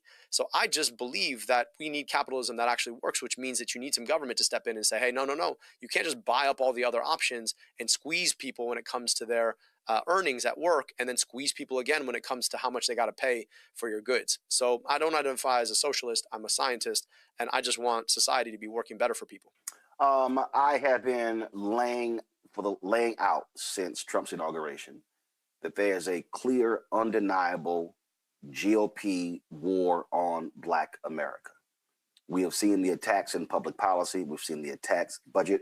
We see what the grossly unqualified Pete Hegseth is doing to deny Black people promotions in the United States military.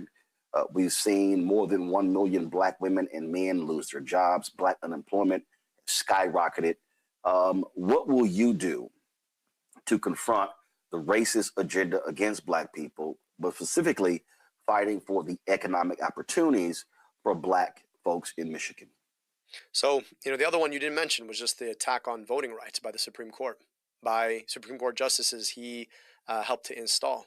So I know that it all starts with the power to vote and the freedom to vote and representation in Congress. And so I think we need to pass the John Lewis Voting Rights Act. And then when it comes to economic development, too often the way that we think about economies is by passing a gigantic tax subsidy for a large corporation that promises to bring 200 or 500 jobs. Those jobs never really materialize. And if they do, they're working extra hard to figure out how to offshore or automate them immediately.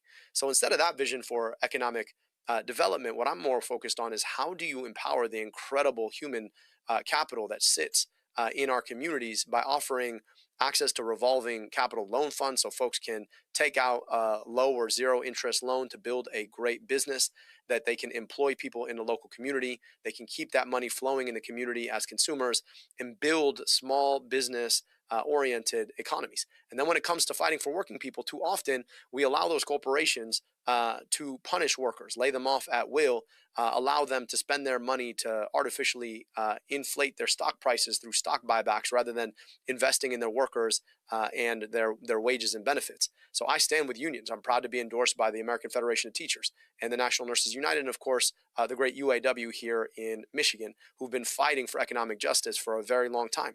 And so when it comes to standing with unions and working people, we need to pass the PRO Act to normalize union organizing in every sector of American life. So no matter who you are, whether you're an entrepreneur or you're a worker, that you are going to know that the government is invested in capacity. And then finally, we've got to remember that too often when it comes to the communities that are denied access to resources or even union representation, too often it's the Black community. So we've got to be thinking about how is it that we're invested in the means of a good economy like good schools. Detroit Public Schools alone, they just had $700 million investment into the quality of the school buildings, but that still leaves them, $1.7 million behind. So instead of sending our money abroad to do the worst things, I want to be invested in good schools and infrastructure that are the baseline of a good economy. Because if you've got a great education, you get to go to an amazing school, the opportunities that you have coming out of that are so much vaster. And too often we allow the redlining of the past to pattern good access to good schools in the future because we're still funding our education via property tax, which is a function of property value, which of course is a function of historical racism. So I think we've got to rethink a lot of the ways that we invest. We've got to invest more, and we've got to make sure we're unlocking the amazing talents in the community rather than giving big tax cuts to big corporations expecting that they're going to save us. You've had so many voters. We've said so many voters have checked out of the process. When you look at the data, I've had numerous posters on talking about young Black voters, young voters, period, voters between 18 and 35, really 18 and 44, who have checked out, who are turned off by the process. How do you reach them? What do you say to them, those individuals who believe that government cannot impact their lives, even though there's not a single person in this country who is not impacted by government, whether it is federal, state, county, city, school board? Yeah. First, I understand. I get it. I understand why you're frustrated. I get it why, for you, it feels like you're only ever trying to stop things from getting heinously worse. And rather than just speak to young people, we center young people in this campaign, both in the movement that we're building, the 10,000 people knocking nearly 10,000 doors a day, but also in the policy that we are so serious about passing. You know, the hard part about it is, whether it's a Democrat or Republican, too often they're bought off by the same companies. DTE, our local utility that's raised our rates faster than in 46 other states over the last 20 years, or Blue Cross Blue Shield that raised our premiums 15% last year alone, or it's big tech that wants to automate out your job and put a data center in your backyard, or big pharma that wants to keep the medication away from you that your tax dollars paid for innovating. All of them are buying both Democratic campaigns and Republican campaigns. So I get why you're frustrated and you feel like it's all futile anyway. Now, Donald Trump is heinous and awful, but at the same time, we've got to offer you something that you could fight for. And that's exactly this campaign. Now, we mentioned where Black voters might go in this race. And I can tell you this, whether you are Black or brown or white, if you're under the age of 50, chances are you're probably voting for this campaign. That's what the numbers continue to show. And so if we want a government that works for our future and that the future wants to be invested in, this campaign is offering a way forward that buys us out of the bipartisan consensus on too many of the issues, or worse, the bipartisan corruption in which we watch the biggest corporations and special interests buy campaigns on both sides. And so I think that's why we're resonating so clearly with young people. Many white male Democratic strategists want to spend so much time and energy trying to go back and reclaim those Reagan Democrats. They are fixated on white women in the suburbs. I've made the point that you put your money, time, and energy in the places where those are your natural constituencies. I've also made clear that if black folks are the base of your party, where there are significant black voters, the Democrats today are going to have to spend 4 times as much time, 4 times as much money on black voters, because the old model is gone. The old model of simply going to black churches in October, visiting an NAACP dinner, dropping by an Urban League event, and that's no shade on the groups, but that's really what the old strategy was. What the old strategy was. Do you believe that that's what Democrats have to do now? That is, they have to make massive investments on the ground and talking to black voters far earlier than they normally do. And I dare say a 6-9 month runway or 12-month runway versus, oh, you know, we'll get around to them in the second half of September, in October, and that last Sunday before Election Day. Roland, I think you're absolutely right. And we've been having that conversation with black voters for 15 months now.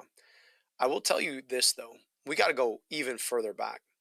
I think too often we show up and politicians tell you that they're going to do X, Y, and Z, and then they never show up again, and then X, Y, and Z doesn't happen. And the reason X, Y, and Z doesn't happen is because that campaign was bought to you by the very people, right? Bought and paid for by the very people who are on the wrong side of X, Y, and Z happening. If you say we're going to reduce your healthcare costs, but you're taking money from the people who want to expand healthcare costs, big pharma, big insurance, the hospital chains, then don't be surprised when that doesn't actually materialize. So I think it actually goes back further to say, you actually got to put up or shut up. You actually got to show up and do the things you say you're going to do. And the only way you do that is if you offer a politics that is not bought by all the same people who are on the wrong side of the problem in the first place. But that takes time, and it takes resources, and it takes effort. What I'm hoping to be able to do, as we talked about, is win this primary and then run the best campaign Michigan has seen for the next 3 months, defeat Mike Rogers, but then spend the next 6 years in the U.S. Senate doing the things I said I was going to do. And then the next time I come back around, and it's not just going to be during Election Day, it's going to be to check in on the things that folks are telling me about, to understand what more could be done. But it's that ability to deliver, not just during Election Day, not just to mobilize voters, but to actually show the goods of what you delivered. Because at the end of the day, if you've been lied to enough times, you're going to stay home. You look at the voter turnout numbers in a community like the city of Detroit, you're talking about the teens. And we can't continue forward in a democracy when people don't show up because they've basically been taught that at the end of the day, it might not matter anyway. And you and I both know that that's not true. But at the end of the day, you got to be able to show the good stuff you can deliver to. And so it has to be a round the clock, every part of the year kind of process, continuing in a call and response with the community about what folks need and what you can offer, so that come Election Day, folks are already mobilized because they know exactly who you are, what you've been doing. You've been narrating circumstances in the first place, and you're delivering. And that's the kind of work that I did when I was both Detroit Health Director and Wayne County Health Director. I used to go out to show up, I'd interview folks just to understand what their issues were, and then we'd build programs around what they shared, and we'd go back and take those back. I think we need to bring that back to elected office as well. These seats aren't just for the holding, they're for the using. And if people don't see us using them on their behalf, then don't be surprised when they don't help you hold them. Dr. El-Sayed, I appreciate it. Good luck on Tuesday's primary. Thank you so much. Thanks for having me. It was a great conversation. I really appreciate you. All right, folks. Greg, Avis, Reese had to go. Avis, I'll start with you. Your thoughts? Well, I think he really gave us some very, very a good understanding of who he is. I think a lot of folks were wondering about that Democratic Socialist question. I think it was very impressive to say, hey, I'm a scientist and I am looking for facts. I also am impressed with the fact that he has shared about the key issues that are most important to him. Issues around health, issues around making sure that people actually have access to a better opportunity in their communities, and his departure from, having the ties to a lot of the big money interest that oftentimes slow things up instead of making sure that we move forward powerfully. And so I think he made a good closing argument to the Black community. I know there are probably some questions that people may have had that he didn't get to, but I do think that he made a good impression here. I don't think there are any huge disqualifiers here, and I think he provides a good option for voters come Election Day. Greg? I agree with Dr. Avis.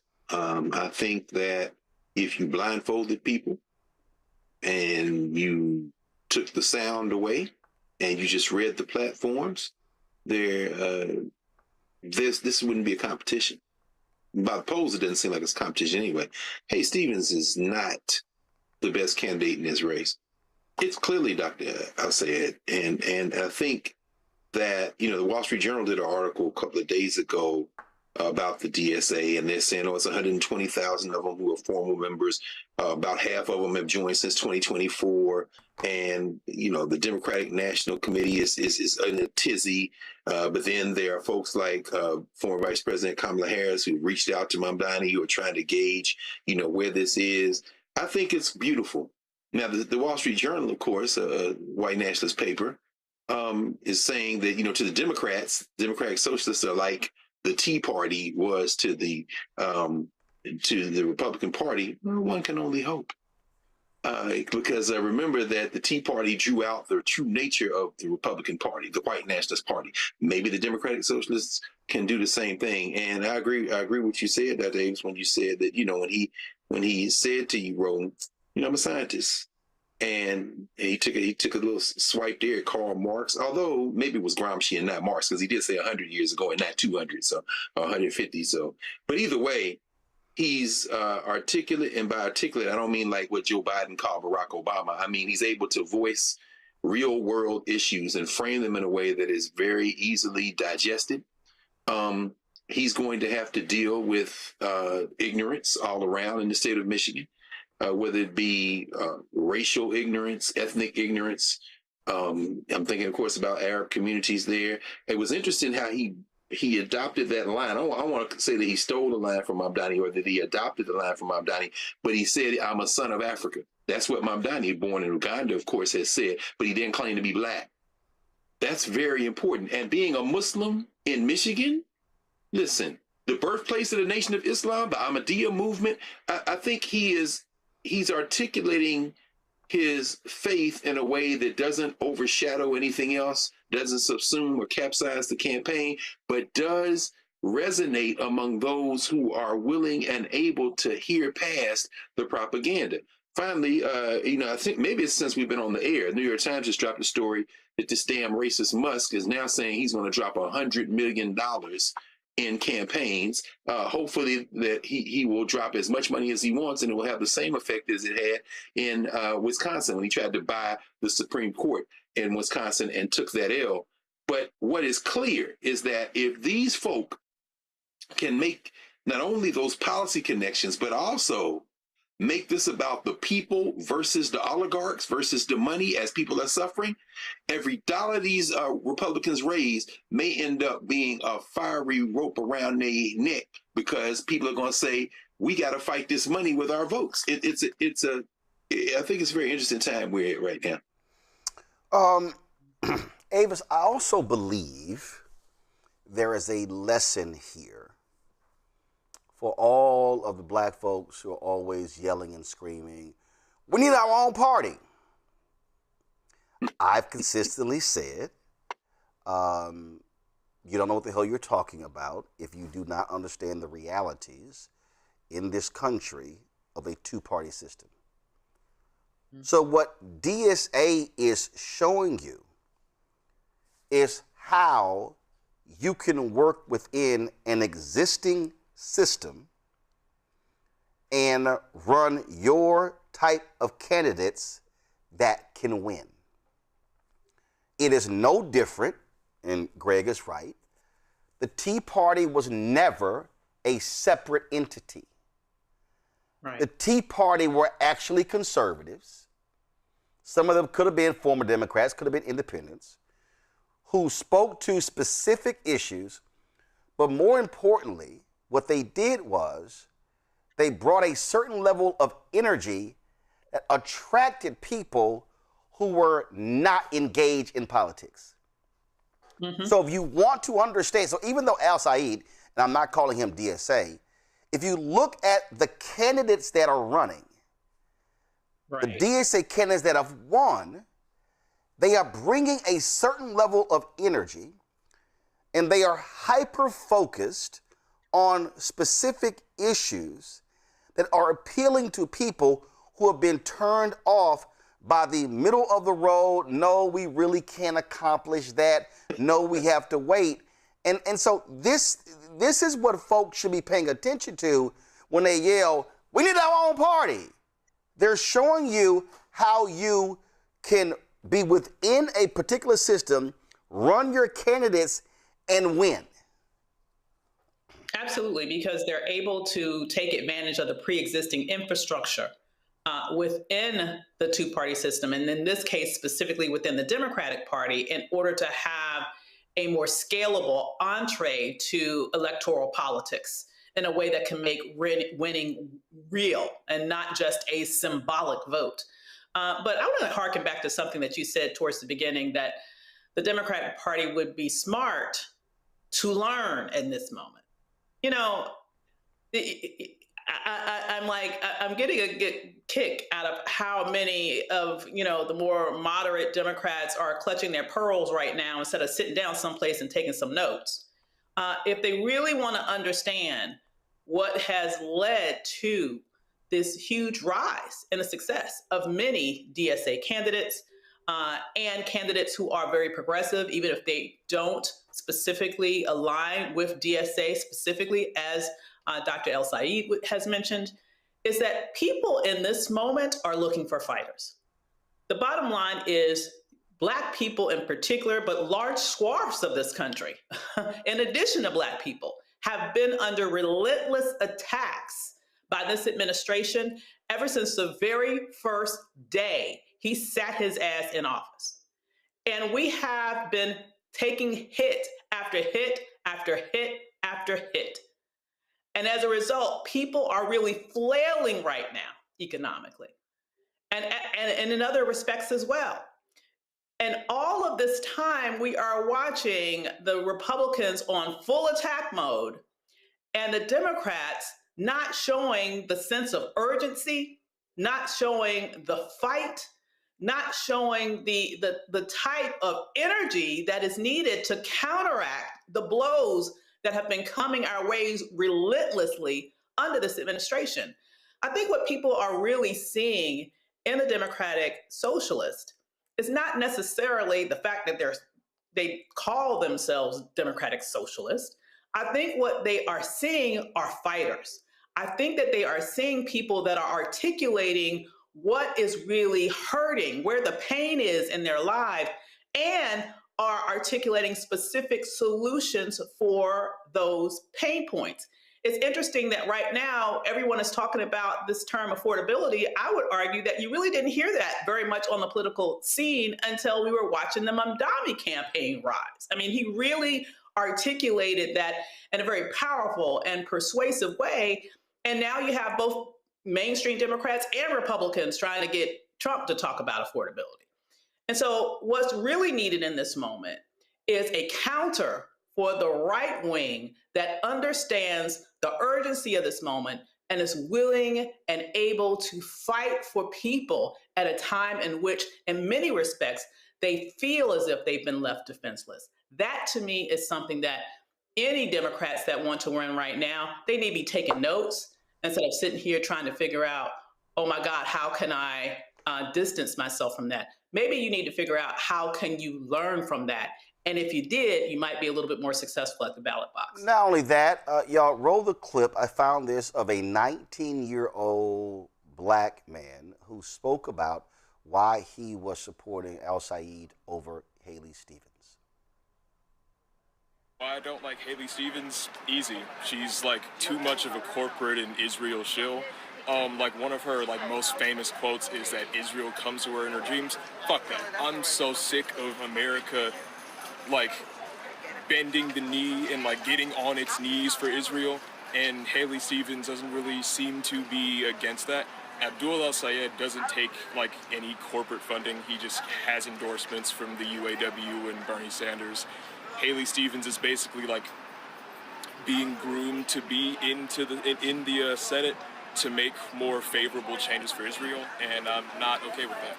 I don't like I already don't like indirectly supporting a genocide just by collecting a paycheck or by buying literally anything in the country, because I know it's all going to eventually go upwards and then outwards to Israel. And if I can like say that my own state's responsible for that, I feel deeply ashamed. So I'm just going to vote for the guy that's not doing that. Where did you vote for Abdul? Somebody different. Somebody different. Yeah, you know what I mean? Instead of going with the, yeah, we need changes and shit, you know what I mean? Fuck it. So, Greg, the reason the Israel question, and I need people listening and watching to pay attention to what I'm about to say. If you look at the Israel issue, it is amazing how the funding of Israel is actually galvanizing voters in both parties. You have Democratic or Democratic-leaning voters who condemn Israel for committing genocide. And even though you have a lot of Democrats who don't want to call it genocide, many folks who are voting call it genocide. On the Republican side, you have many Republicans. Charlie Kirk was one of the folks who was out there making noises too, which is why the conspiracy theorists believe that Israel killed him. If you look at all their videos, the microphone exploding, as opposed to him being shot. Many of these Republicans are against foreign aid being spent elsewhere. So when you hear Senator John Fetterman say, oh, the Democratic Party stops its rock solid support of Israel, I'm leaving the party. Okay, but the reality is the sentiment of the voters is shifting dramatically, and the candidates that are speaking into that sentiment, you're seeing success at the ballot box. That's actually called listening to the people, or listening to the ground, or as Joe Madison would say, put it where the ghost can get it. Yeah, absolutely. And please forgive me for laughing so hard, because my man at the end was like, fuck it. In other words, anytime a guy says something like that and is going to the polls, you're absolutely right, Dr. Davis. The Democratic Party needs to be paying attention. This is a guy who maybe didn't vote. Listen, I remember when Barack Obama ran and I had to come down here. I was still living in Philly at the time. And I went to the polls at 4 o'clock in the morning so I could get in line. And there were two sisters in front of me, elders in lawn chairs. And then behind me, a brother came up. And this brother said, I ain't voted for nothing since Wilson Goode, the first black mayor. I said, hey, bro, get in front of me. Because, I got to catch a train as soon as I do this. But I want you in front of me because you ain't walked in a voting booth in forever. That elder, the brother who spoke second, he's expressing that idea. Okay, we need a change. But a lot of times when people say we need a change, they don't vote. And, Roland, is very important what you raised. Steve Phillips, who, of course, as you know, we interviewed him for the Black Table. He's got a new book out called Are White Men Smarter Than Everybody Else? It's kind of provocative title. But what he says in there, and he actually wrote an article in the Nation magazine back in November, where he said, to understand what Mamdani is doing now, Democratic Socialists, you got to go back 40 years. What? The Rainbow Coalition. People say, we need our own party. How many times have you talked about this? 1972, Gary, Black political party, went to the Democratic Convention and the Republican Convention 4 years before, then 72, Gary. The whole idea was we got to capture one of these two parties. Having a party doesn't mean you have a complete major political party to the exclusion of the others. It means that you use those hosts. You've talked about this many times. Well, what happened with the Rainbow Coalition, which was the name itself, of course, taken from the Black Panthers and the Young Lords and the Young Patriots, the whites in Chicago, Fred Hampton and others. And by the way, rest in peace to Delise Oliver, who just made transition, one of the leading figures in the Young Lords. Well, what did the Democratic Party do then? Bill Clinton, Joe Biden, they come up, the so-called centrists come up with a way to absorb some of that energy, try to incorporate some of it, but blunt that force. Well, guess what? It's back again, baby. Why? Because the people in this country are not a minority who do not want to bow down to a duopoly, to a kind of a neoliberal political agenda. And what looked crazy in 2024, when that first brother, if he's 19, that means he probably couldn't have voted for Vice President Harris. He might not have been old enough to vote for her. He was just barely old enough.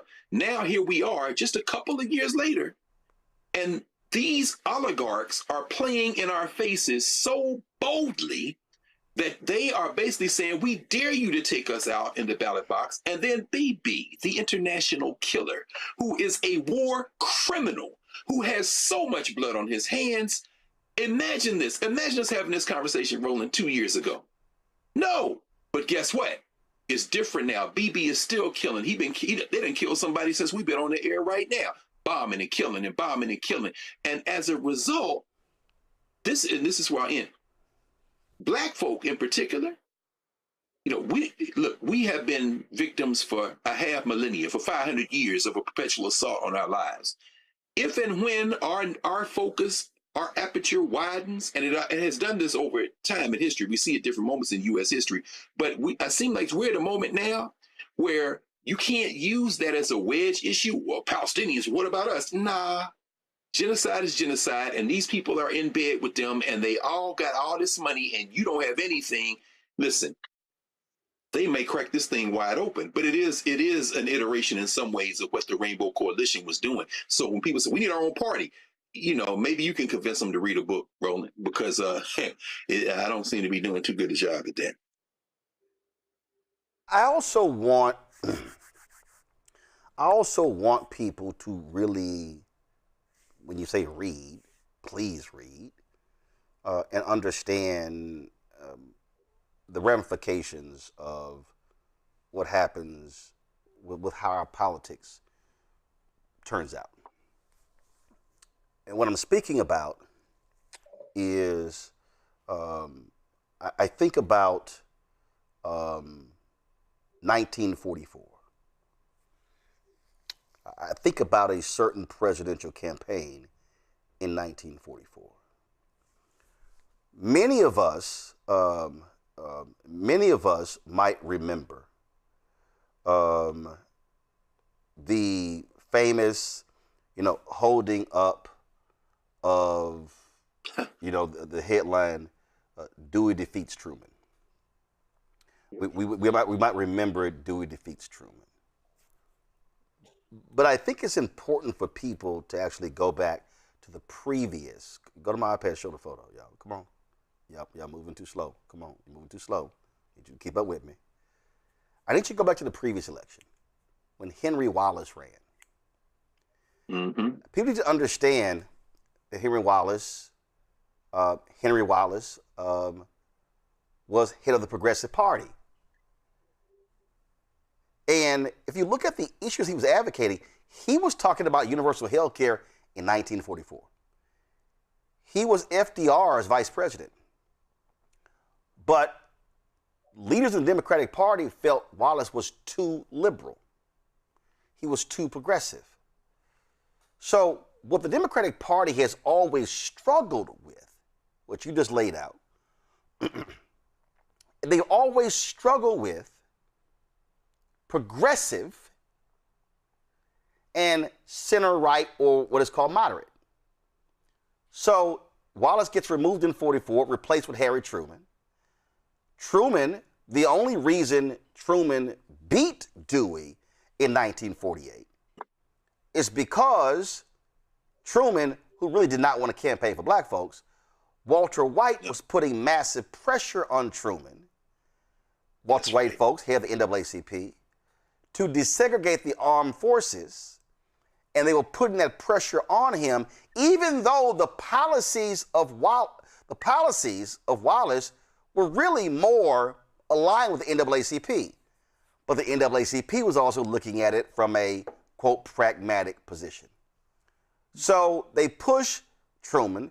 Truman agrees to certain things, and Truman makes one campaign stop in a black community, and that was in Harlem.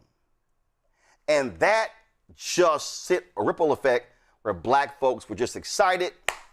They voted for Truman. Why is that important?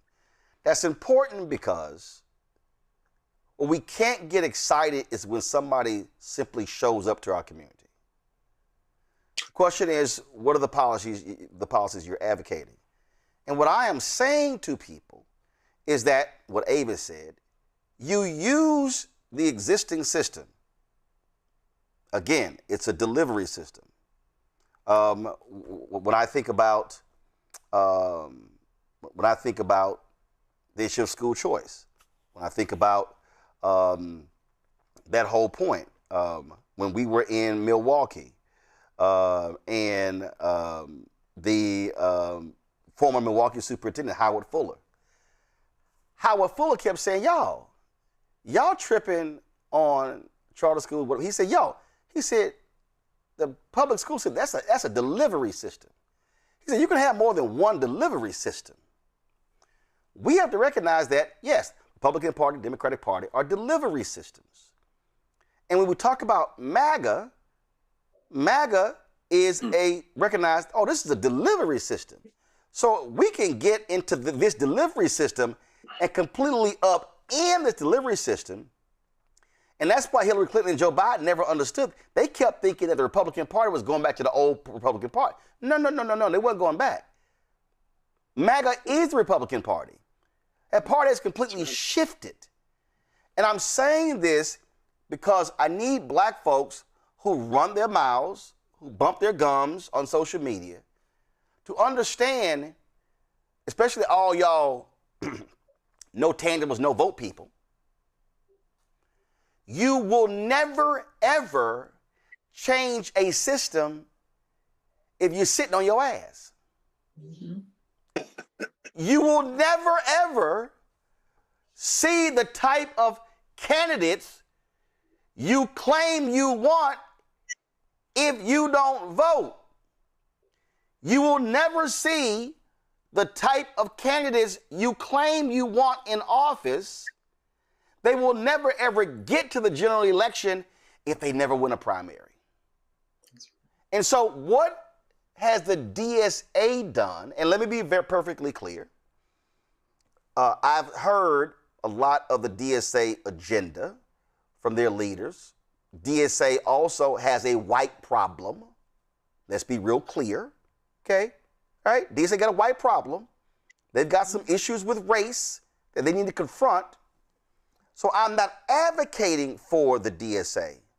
What I am doing is looking at what they have done was they've created their own infrastructure, and they now are infiltrating an existing infrastructure. They are picking and choosing the right candidates, funding them, but more importantly, they are advancing ideas that are attractive to non-DSA members.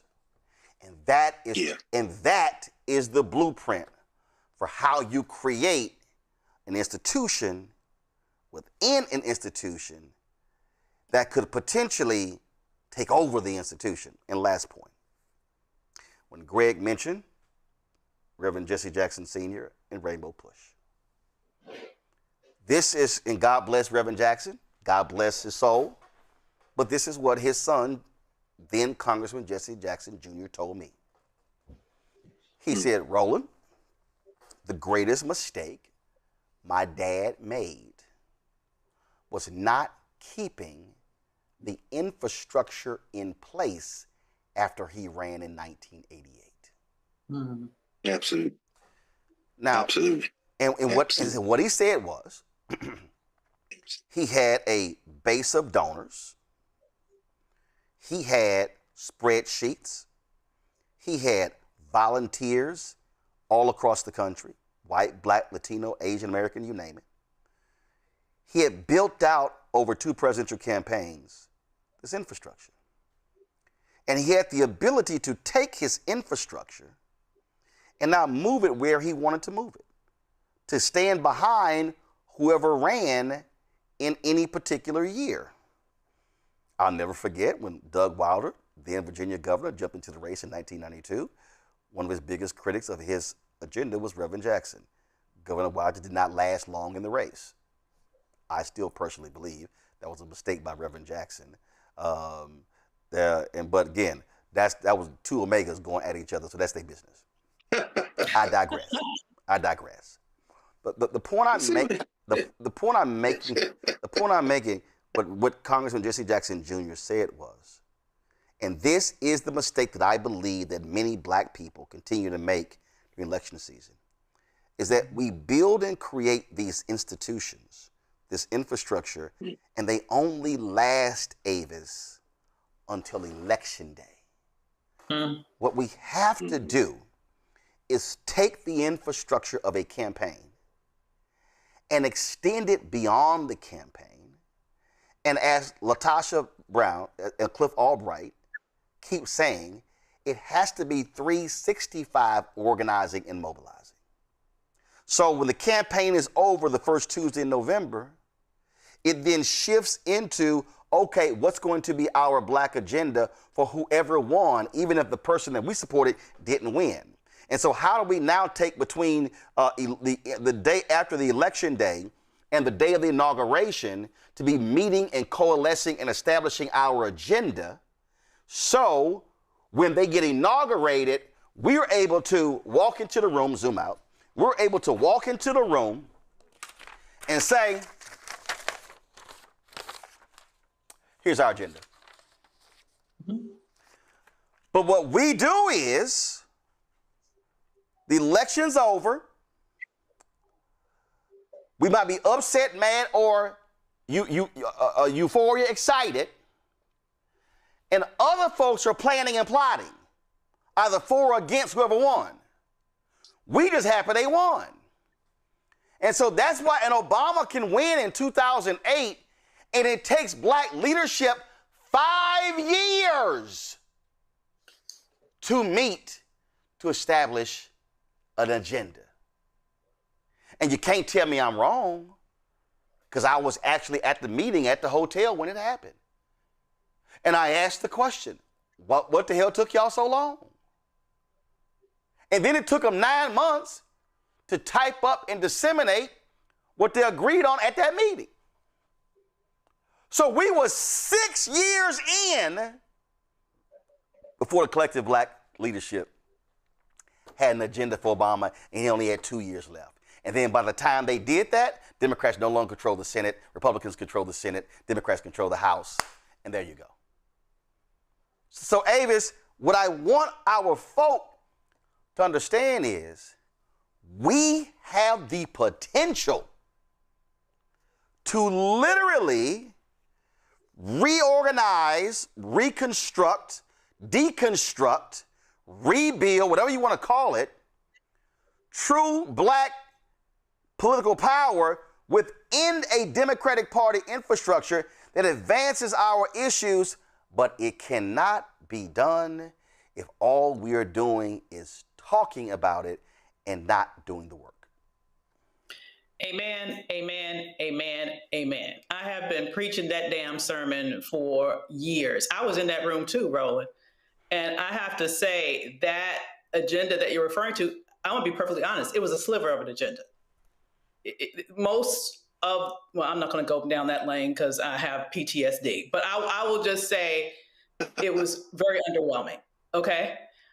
And so here is what I think we need to, and you're definitely right, but I would argue we need to be putting that together now, okay? I think you don't wait until after an election. I think you put it together prior to the election.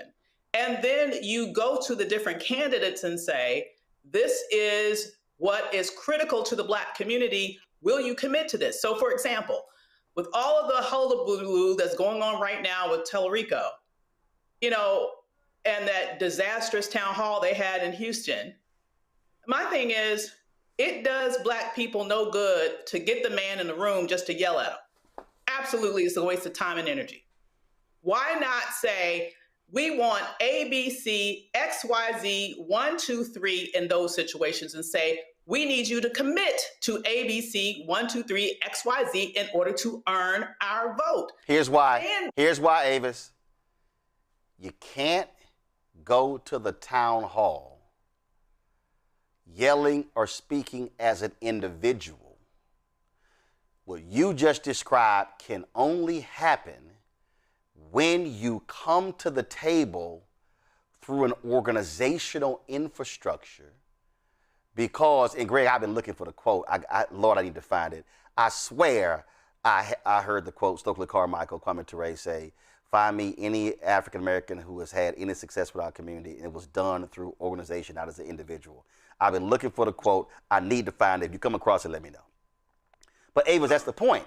If an individual stands up and yells and screams, the candidate is looking at them like, you one person. But if an individual stands up saying, I represent 2,000, 5,000, 3,000, 10,000, 20,000, 50,000, 100,000, candidate goes, oh shit. That's called infrastructure. So I think that's part of the problem, Avis. We have too many of our people showing up at events operating as lone wolves, and we're not coming to the table in terms of organizational infrastructure, which is why the book that I'm working on, which is why the argument that I am making in the book to our black organizations is, damn it, use it and stop sitting on it for personal interest. Go ahead. Bam. You're exactly right. I am, we cannot continue to make the same mistakes over and over again. We cannot organize to get people in office, and then when they're in office, just act like we just damn happy to be here. We have to be able to come together with strategy. And I will say this one thing. What makes me excited, though, as we talk about this in the abstract, is that I can also talk about this in a very specific direction. Because, with some work that is going on right now with major organizations that are coming together post-Calais, we are thinking about this in a very futuristic way. And we are about the work of pulling together the organizations that is cross-dimensional in terms of organization, so we can move forward, in the words of my good friend, Dr. Stacy, head of the Panhellenic Council, one band, one sound, and use this in a way to really be able to say, this is a movement of various organizations convened, I will say, by Melanie Campbell, to really be able to think freely in this moment, where we need creative thinking, where we need to be able to say,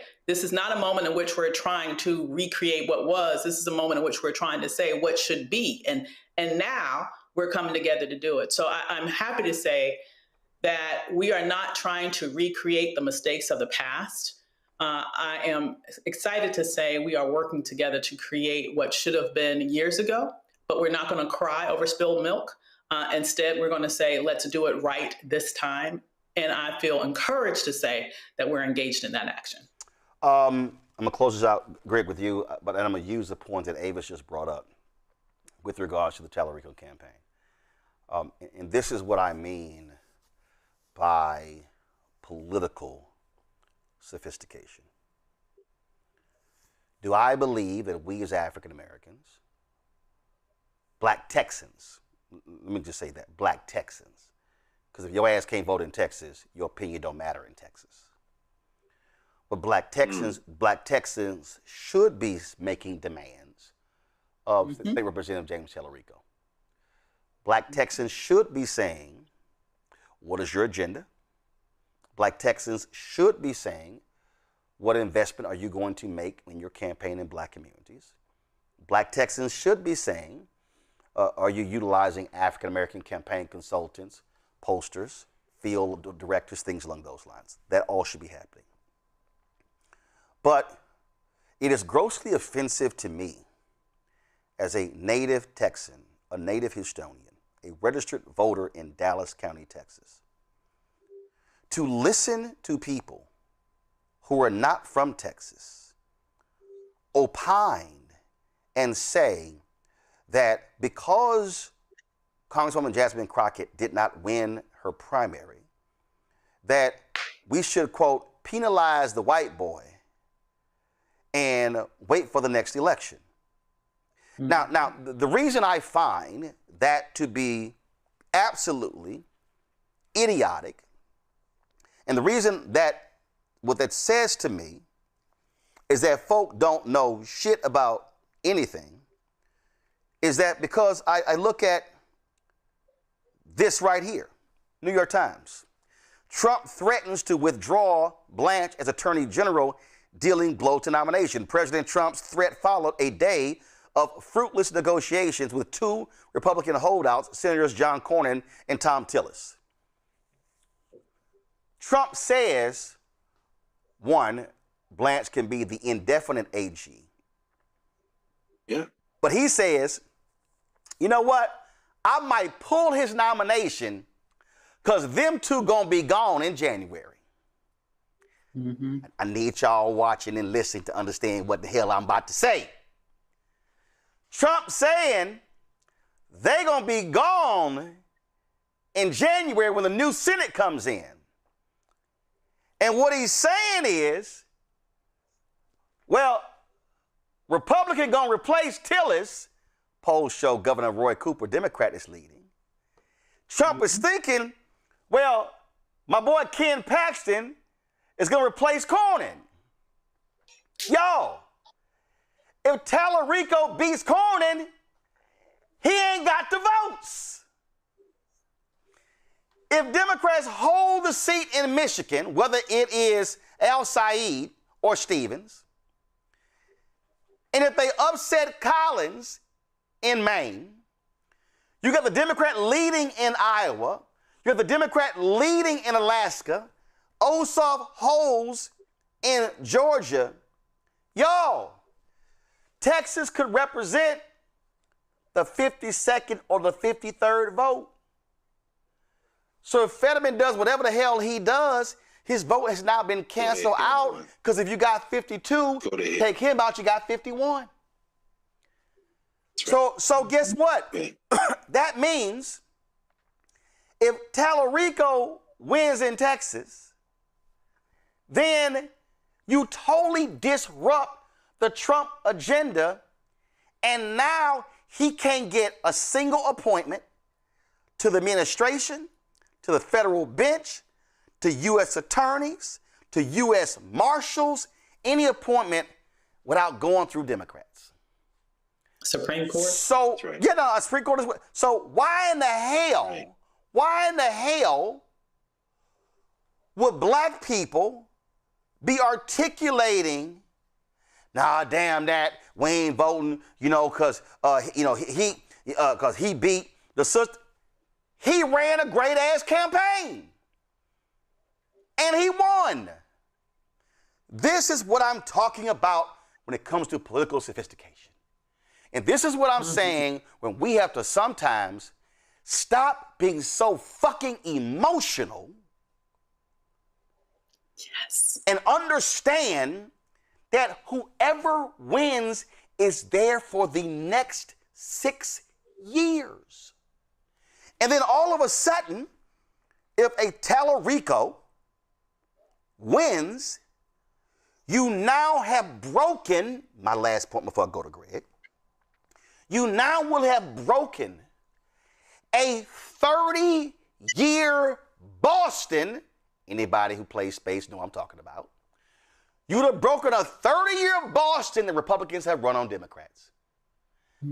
Because y'all, when George W. Bush beat Ann Richards, and he ran for re-election, and after 4 years, that began the total Republican rule of Texas, a state that used to be all Democratic. No Republican had won in Texas until Senator John Tower was elected in 1984. You would never think that. So Republicans control both U.S. Senate seats, the governor's mansion, lieutenant governor, the House, the Senate, the State Board of Education, Secretary of State, Attorney General, up and down, Texas Supreme Court, you name it. So why would we be short-sighted that if you're playing chess in the long game, you don't sit here and tell people to check out because you mad that the candidate you wanted didn't win in March, if your goal is to stop MAGA and to stop the GOP and to stop Trump and regain the White House and restore civil rights and restore voting rights and restore blacks getting federal contracts, and also cause these corporations to stop being scared of attacks on DEI, do y'all understand all of that happens when we effectively utilize our power? Sitting out ain't an option. Greg, final thought. I echo what Ava said. Amen. Amen, amen, and amen. It's true. If we voted our numbers, you say it all the time, not only would Tallarico win and take it away from a man who should never hold public office, who is a deplorable, to borrow from Hillary Clinton. Ken Paxton, just as a man, seems to be the type of person that you would never want making decisions for others. He can't even hold his girlfriend's hand walking the streets of London. But not only would he win, there's a governor's race too. Greg Abbott would be out as well. Yep. It really isn't, it really isn't that difficult. It isn't that difficult. As I mentioned before, thinking about Steve Phillips, he said every day 7,000 people of color are added to the population, while 1,264 white people are subtracted when you look at the numbers of birth, deaths, and legal immigrants. The majority of people under 18 are people of color. 4 million young people turn 18 every year. The margin of difference in the 2024 election was 2 million people.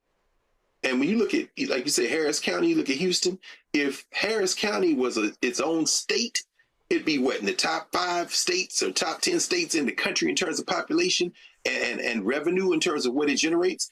We're looking at a simple, it may seem complicated to some people, but it is very simple. I don't want to call people stupid. I would say that, although I'm tempted, but I want to say that we have been so whipped, so beat down, so made numb by this bombarding of perpetual images. And this is why the Ellisons are fighting now, although it looks like Paramount, maybe that merger doesn't go through because people went to the ballot box in enough states to have enough attorneys general who are not the white nationalists to go to court, and maybe that gets broken up. But there's a reason they want images. There's a reason why Musk says he's going to spend $100 million and that he's targeting 5 Senate races: Alaska, Iowa, Maine, Michigan, Ohio. You just talked about all of them except Alaska. And then they're saying now the people with knowledge of this pact that he's forming is saying that they want to go into North Carolina, Georgia, and Texas. So, Tallarico can be put in the Senate. John Fetterman is already out of the Democratic Party. God bless him. I wish him a long and healthy convalescence. I hope he comes back to the state of mind that he had before he had his health challenges. And he campaigned the whole state of Pennsylvania, lying through his hooded teeth about what he said he was and wasn't going to do. But let's be very clear. Sitting out this election and waiting to the next election may not be no next election. Have you been paying attention to the Supreme Court of the United States of America, which in the ruling a couple of months ago said that you can have unlimited campaign donations to a political party and coordinate with that political party. That's what's freeing Musk up in part to do what he's doing. Last thing I'll say is this, this conversation we've been having tonight, again, the Black Star Network isn't owned by Paramount. It is not a subsidiary of any of these places. Barry Weiss can't come in and force Ross Dohat, a circus clown who has a face made for radio, cannot put him on the roster here at the Black Star Network. So this is owned and operated by the people. When you cite Cliff and Latasha, when this bozo was vomiting in the United States Capitol in his State of the Union, you had Cliff and April Albright at the Black Star Network giving the state of our union. Prior to that, when Bozo was vomiting, you had Reverend Barber there. We have everything we need. And as Steve Phillips says, they can't roll back the clock. That ship has sailed. You can assault as many people as you want, but those numbers are never going back to the good old days. There are more non-white people under 18 in this country, and it's going to get worse for you. This is their desperate last stand. Let's break their political backs. And it just requires you to get up and register, get up, check your registration, and go out and vote. Reverend Barber said 100 days leading up to it. Let's march to the polls. Yep. He told you that, Roland. He's telling everybody that. If we do that, don't you want your life to be better? Don't you want your grandmother to have a little bit better health care? Don't you want your children to be able to go to school and you have the things that other people have? Don't you want to be able to eat? Don't you want to be able to work one job and not have to bust your ass piecing jobs together and you still came up short at the end of the month? If you don't want any of that, I absolutely understand. Stay at home. But damn it, that's not a decision that you're making that's only going to impact you. Your ignorance going to get us killed. And when it come down to fight in the street, you be the first one running and talk about, but where's the mayor? Where's the police? Yeah, they on your ass, and it's your fault. Last point I will make is this. Elon Musk might be the richest man in the world. You just heard what Greg said. You can go to my iPad. This was The Hill on March 30th, 2025. Musk's influence faces first big test in Wisconsin.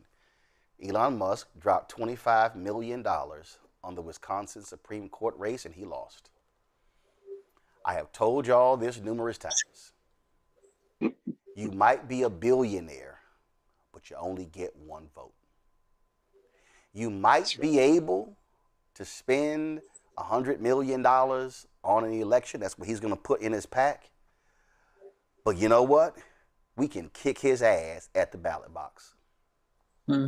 If black people turn out the way we should be turned, if black people in 2026 in November turn out the way we did for Obama in 2008 and 2012, we will kick Elon Musk ass in Georgia.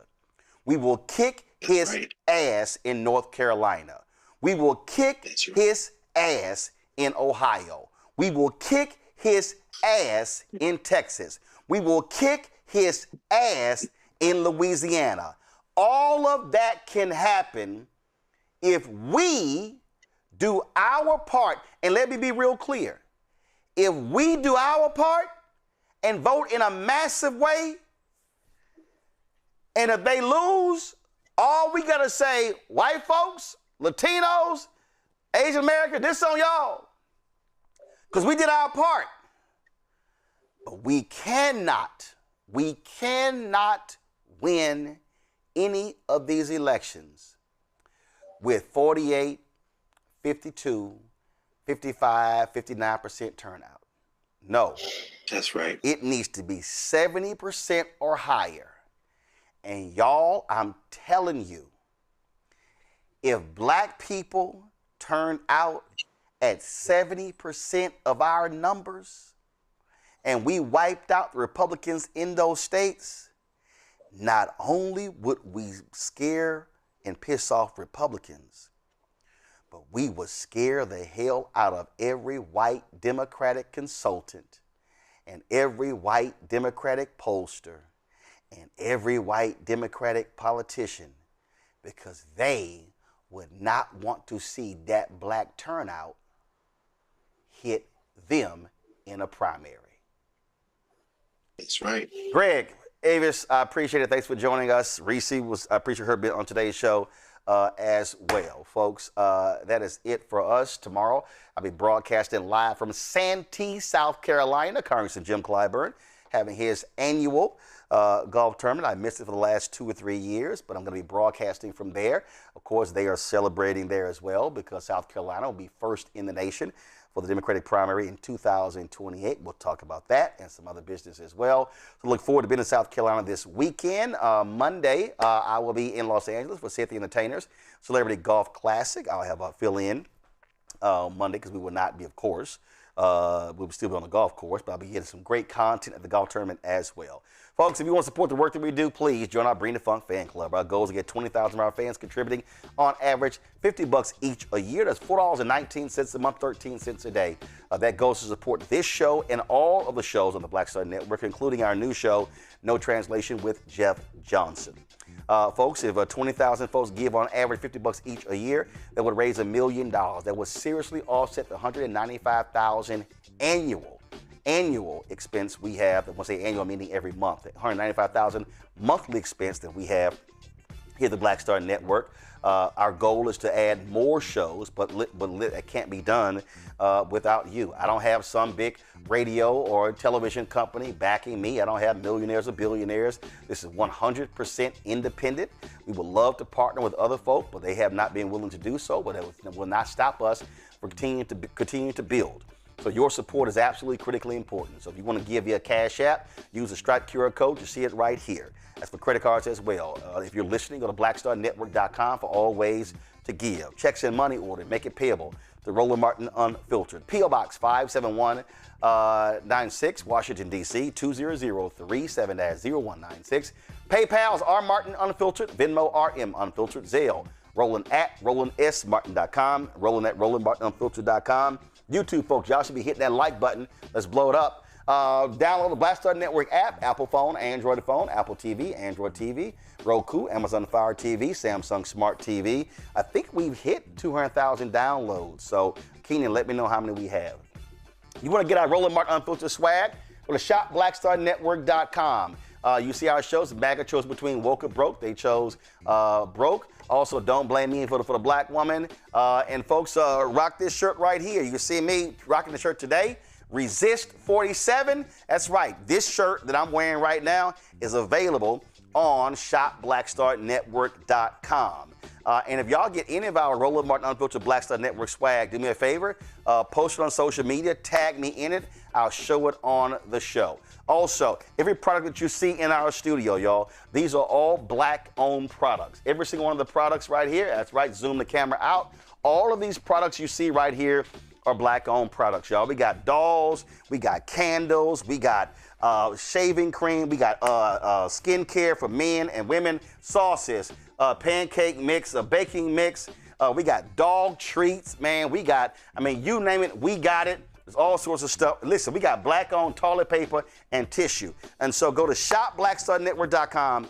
And when you buy these products from our website, you're also supporting the show as well. And so we certainly appreciate that. And so y'all buy everything up because this is our way of helping support black-owned businesses. And that's why we created our marketplace segment on shopblackstarnetwork.com. Don't forget, download the Black-Owned app fan base. Follow me at Roland S. Martin, and I certainly would appreciate that.